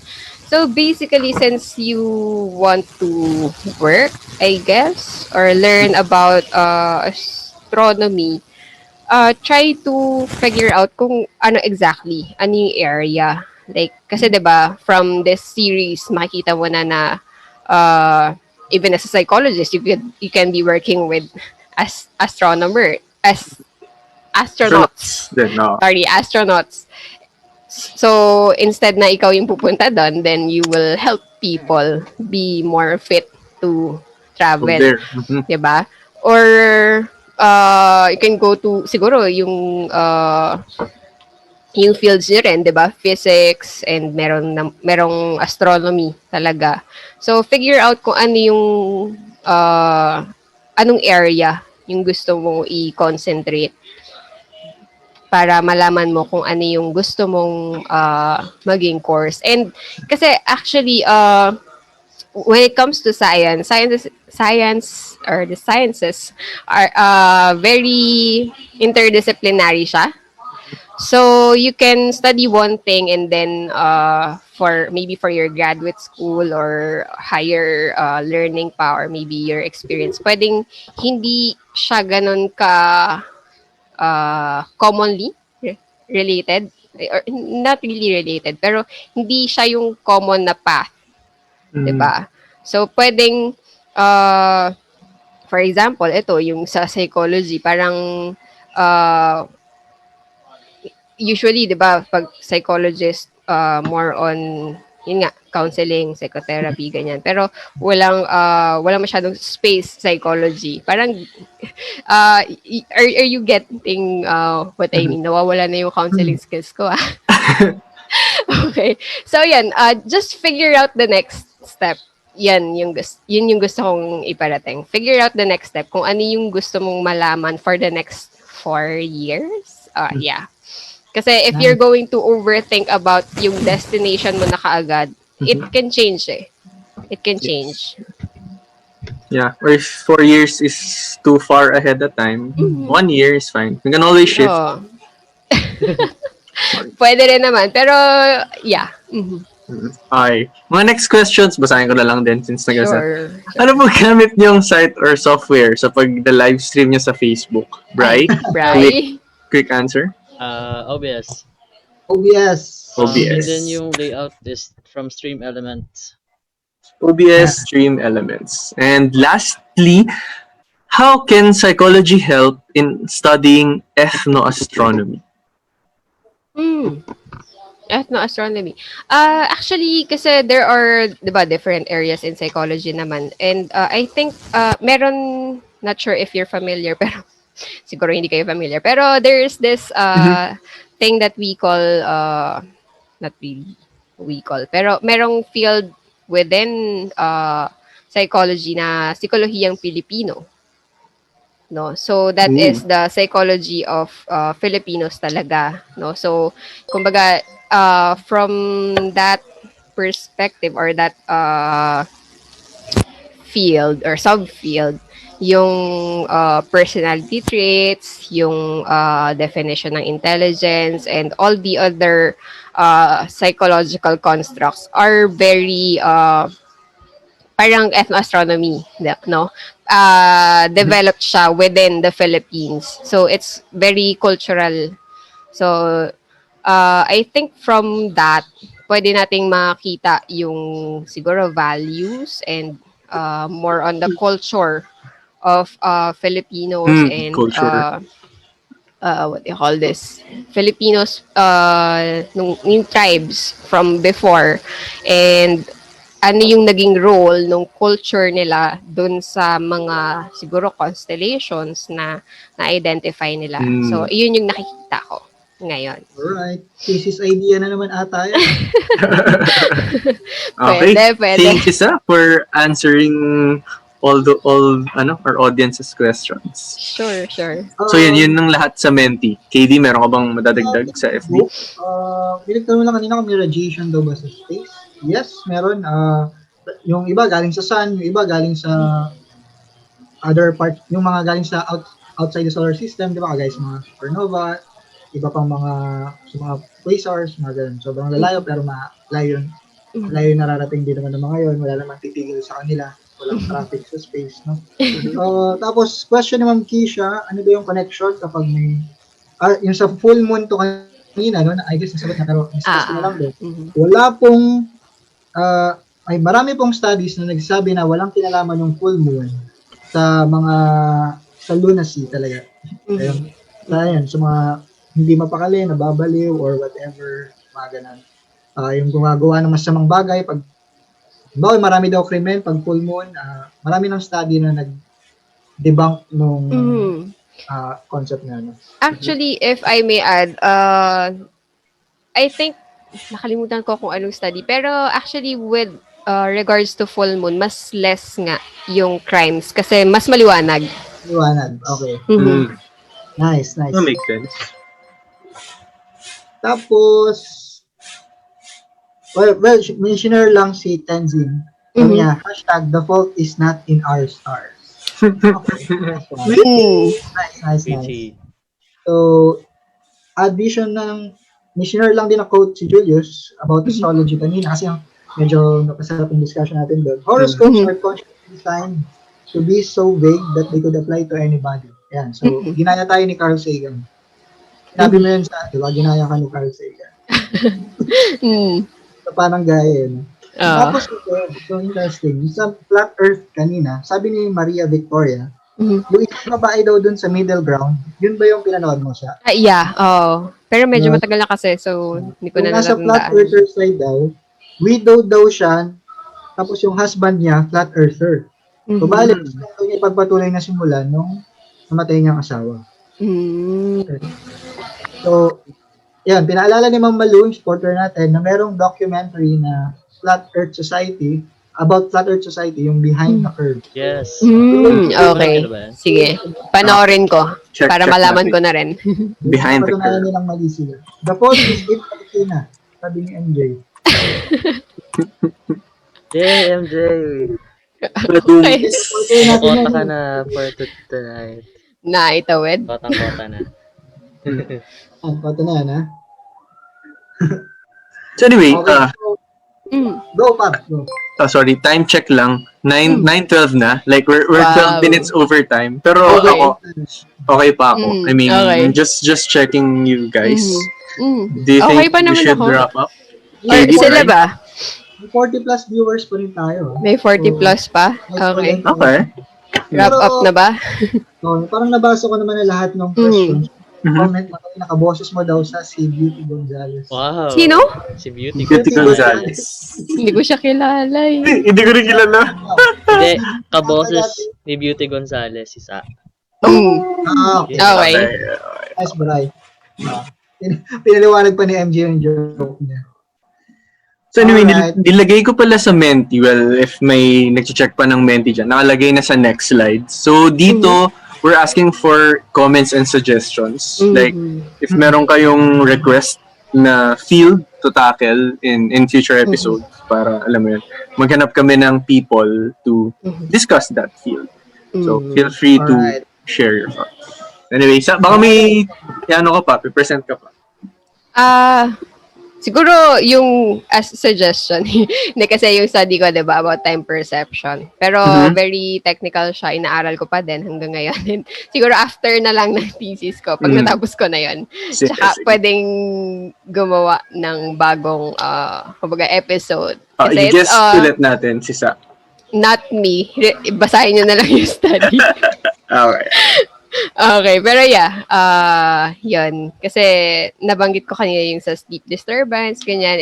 It's very interesting yung how we will be able to perceive time. Kasi if we're going to ask nga, diba, yung pag naging interplanetary na tayo, yung 24 hours ba, meaningful pa rin sa atin. So, those kinds of questions.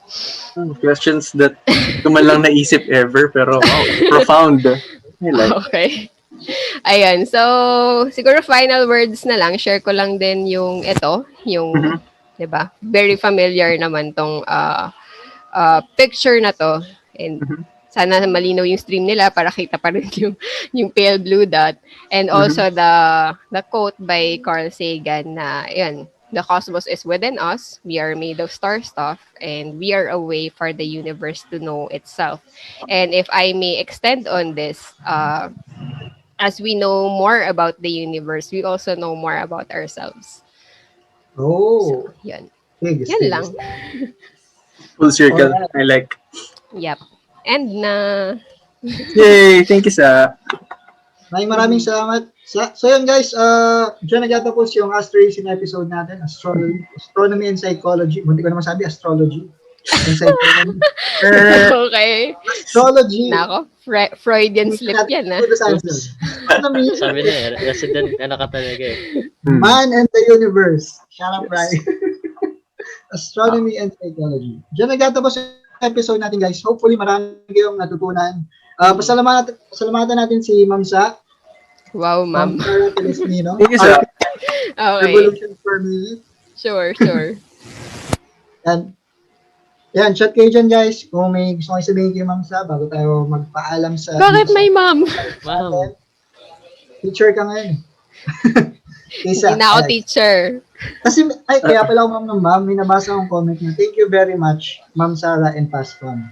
Virtual hugs with social distance. Sabi ni Andrea. Doon ko nabasa. Aww. Virtual hugs din, Andrea. Nag-comment, hi tita. Reynalyn ba yan? Maria Salina Uy, yung name. Ah, okay. Ate ko yun, pero siguro yung may gumagamit yung pamangkin ko. Hi, Jen! Okay. Gets. Thank you so much daw, sabi ni Tenzin, si Edgar yan, done sa adding Sure. suggestion sa Menti. Thank you rin Nagpapasalamat. daw, sabi ni Stephanie, for an educational topic and enlightenment. Wow. Wow. Big words. Yes. Thank you. Enlightenment. Nagpapasalamat din si MJ sa pagbasa natin ng kanyang mga tito joke. Napasalamat din Sige, yung isang MJ. yung katukayo ni MJ, si MJ. Thank you so much daw. Review. Sabi rin ni Ma'am Kisha, lagi na nanonood din from Samal Island. Dami daw yung natututunan despite the pandemic and the lockdown. Yan. Thank you. Sabi ni Noel, Orbs, Stephanie, and lahat pa na mag-thank you. It's our pleasure, guys. Maraming salamat sa pagtutok. Ano pa ba, Par? May nakalimutan Well, ba tayo? To be honest, remember tayo that isang segment, pero well, overtime na nga tayo. Pero go lang. 30 plus viewers. Go lang. Meron Diba? pa naman Tuloy tao. po natin. Okay, sige. Legit ba? Go lang. Okay, sige. Well, yung one and only segment so far ng Asterism is Fast Talk. Clap. Ay, wow. Clap. May fast talk pa, guys. Huwag mo na kayo alis. Sige. Okay. So, most admired person in your field, psychologist or psychometrician, and why? Most admired person? In your field, what comes to your mind? Siguro yung advisor ko na lang. Why? Hindi kasi, ano ba? Well, yung advisor ko kasi, he's the one Name, who... please. Sorry. Huwag na. Okay, sige. Yan, siya yung tuturo ng neuro sa psych students ng UST. And kasi here in yung situation ng psychology here in the Philippines, it's mainly social science. But actually, psychology can also be a natural science in terms of yun nga, cognitive neuroscience and other neuroscience perspectives, no? So since he's very good in teaching yung subject, and doon din na ako sobrang naging interested. So yun, kumbaga parang malaki yung influence niya sa akin. Sige. So, sa magte-take ng psychology sa UST? Ay, wala na siya sa ano. Wala na ba siya? Naku. No, I mean, wala na siya sa undergrad, sa grad school. Okay. Sa'yo magtatackle ng neuro sa grad school. Random psychology fun fact na tuturo mo sa amin. Psychology says, walang ganyan. Walang fun fact? No. Walang Psychology says psychology doesn't work that way. Yon. buti lang na-correct Psychology says psychology doesn't work that way. Psychology says psychology doesn't work that way. So guys, tigilan niyo yung pag-share ng mga ganun, ha? Yung mga Oo. That's indeed a fun fact. So, Hindi yun ang fan fact isa, di ba? hindi mo ba yun? Yun na yun. Yun na yun. So, wala daw sinasabi yung psychology. Nice. Kasi it's very relative nga dun sa culture ng tao and all the other factors. So, walang definite. Walang one size fits all. Wow! We don't read minds, sabi. We don't read minds. So, why psychology? Why psychology? Yun. Siguro, yung usual naman na kinukwento ko pag natatanong ako nito. Nung bata kasi ako, meron kaming parang maraming books and stuff like that. And then, I stumbled upon these. Parang wala siyang title eh. Parang volumes lang siya ng explanation about different fields. And then, I read about psychology. And then, I got interested with it. So, grade 5 pa lang ako. And then, na-fixate na ako doon. Wow! And Oo. fixated pa rin until now? Wala Until namang now, consideration. oo. That's so very nice to hear. Ako nga, nung college ko na naisip ko anong gusto kong course, nag-shift Oh, ako. so may mga ganon, may mga times na talagang or doon mo makikita na iba-iba talaga lahat ng tao. May mga tao na at one point talagang kaya nila mag-decide or they can say for themselves na ito yung kanila even at a young age. And then meron mga tao na yun nga, parang yun, di ba, college na doon pala magde-decide. And there's nothing wrong with that. Lahat yun okay lang. No? You hear that, Ron? There's nothing wrong with that, Ron. Since may mga nakikinig din na senior high, may advice ka ba sa mga viewers na sway mo to take psychology? Meron ba? I would love to think so, or at least may nag-consider, may napaisip. Interesting kaya nung episode tonight. Definitely, no? From Natin yung overtime. True. Yeah, yun. So, application ng psychology from past cultures, pop culture, even to space, astronaut. So, anyway, go. Advice. Paano ba? Siguro, of course, mag-aral na mabuti. And consider discussions na paano ba? Doon ka na makinig and ask all your questions kasi consider all your professors as people who you can learn from, 'di ba? Kasi parang ang usual na paano ko ba sabihin? Parang usual attitude towards professors is or teachers in general is that parang sila yung kontrabida. Pero if you want to learn, this applies to any field actually, hindi lang psychology. If you want to learn, kahit na hindi ganun kagaling yung professor or hindi ganun ka ganda yung approach, maybe, of course, we're not condoning abusive teachers or any kind of behavior, no? Pero kahit na kumbaga hindi fit yung teaching style nila sa learning style mo, there's still something to learn from that experience. So always look for that. No, maybe not with the subject, but you learn something about yourself. No, siguro with how you learn or kung saan ka better na to better learn, diba? Kasi hindi lahat aral. Yung iba, they learn better with discussing things with other people. So mga ganon. Always look for opportunities to learn. Okay. It's always a lesson to be learned. Last two. Mga personal questions ko lang talaga to, no? Gusto ko itanong sa mga tao. Anyway, astronomy-related media recommendations. Pwedeng movie, book, podcast, song, Podcast. research, Asterism. even. Thank you for that. Asterism podcast sa Philippine Astronomical Facebook page, no? Ayan. Pero, yung sa documentary ng Apollo 11 from CNN, kasi they used real footages. Sinesearch ko. Documentary. Meron akong copy nun. Documentary of Apollo 11. CNN? Yes. They used real footages from yung sa lunar landing, no? From yung preparation, and then they just restored it na para maging HD siya. So, you really feel like nandun ka sa time na yon. So, it's a good watch. And ilang beses ko na rin siyang napanood. And also, book.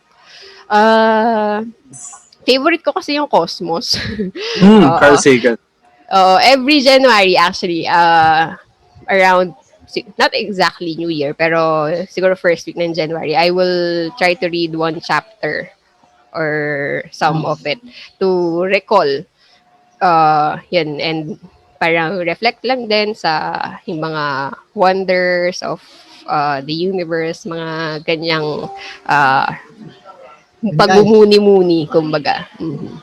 So this year, pwede mo bang i-share yung reflections mo? So one chapter na nabasa mo. If it's okay with you. Actually, kasi sobrang busy ko, hindi ko na masyadong maalala.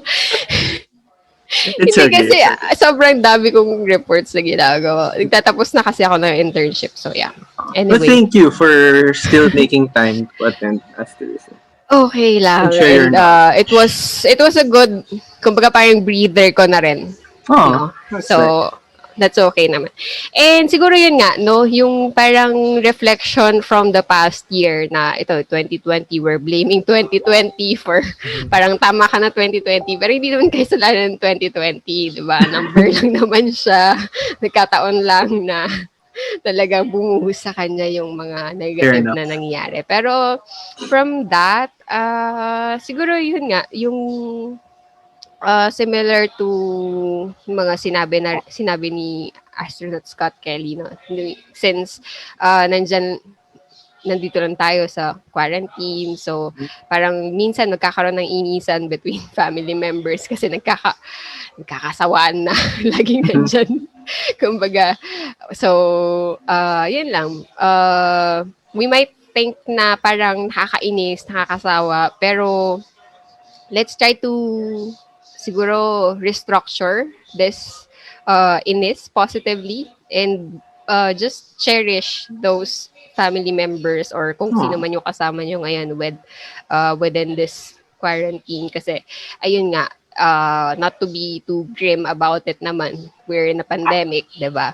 So life is very uncertain, it's very fragile, so kahit na naiinis tayo ngayon, for sure all those mga minor irritations or kung ano man yung kinaiinisan natin with the people that we are with right now, if in case, kasi death is not a matter of if, it's a matter of when, diba? Yung mga kinaiinisan natin, yan yung mga mamimiss natin eh. Thank you for that. So, to wrap things up, tatanungin ko yung kaming tatlong nakikinig. Anong takeaways nyo? Okay, Brian, anong main takeaways mo sa talk ni Sa?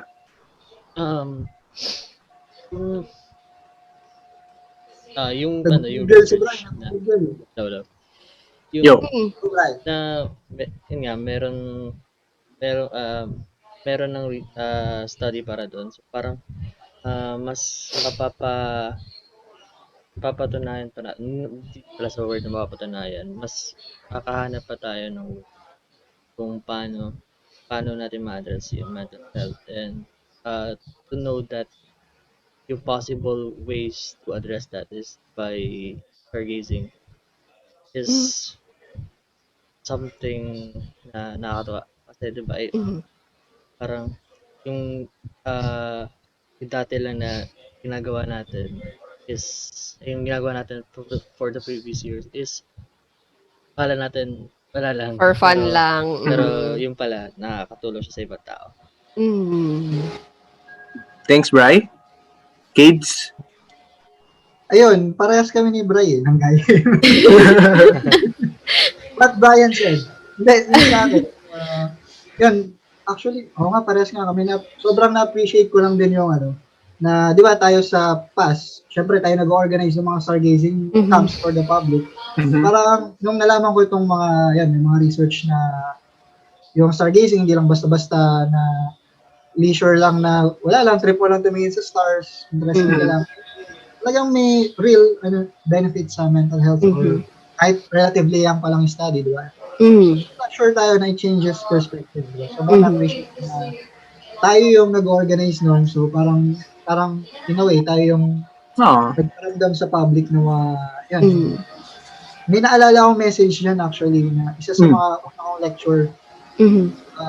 I guess sa Dark Skies production yun kay Ugi. Yung sa Big Hands Girls din, so nag-stargazing sila. So, parang nag-message siya kay Mother. So, parang, yun yan. Kasi diba, sinasabi natin lagi, looking at the stars is like looking back sa past. Diba? So, parang naalala daw niya kung ano yung reason. Kasi parang ano na siya na drained na siya sa study, medicine ata yung med ata kinukuha niya, drained na siya sa study. So, dahil yung sinabi ko yung looking back at the stars, it's like looking back in time. Parang naalala daw niya bigla yung motivation niya, ba't siya nag-take ng medicine, so naging energize siya ulit, study, gano'n. So yun, parang sobrang nastigan niya ako doon. Parang nabigyan tayo ng opportunity na tayo mag-share ng ganda ng universe sa general public. So, It's a good privilege. Yes. Ako, magsisinungaling ako if sasabihin ko hindi take away yung research about stargazing because it's really an important thing. But more than that, natuwa ako, I was educated on how psychology studies work with the qualitative and quantitative data gathering you mentioned. Natuwa ako sa overview effect. I'm gonna be researching the 2014 paper na binanggit mo. Chichaka yung 1-year playlist ni Scott Kelly. Oo nga, Spotify.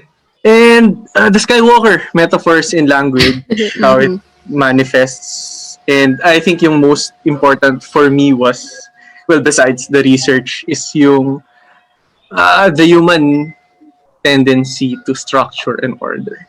I think it puts so many things Into perspective.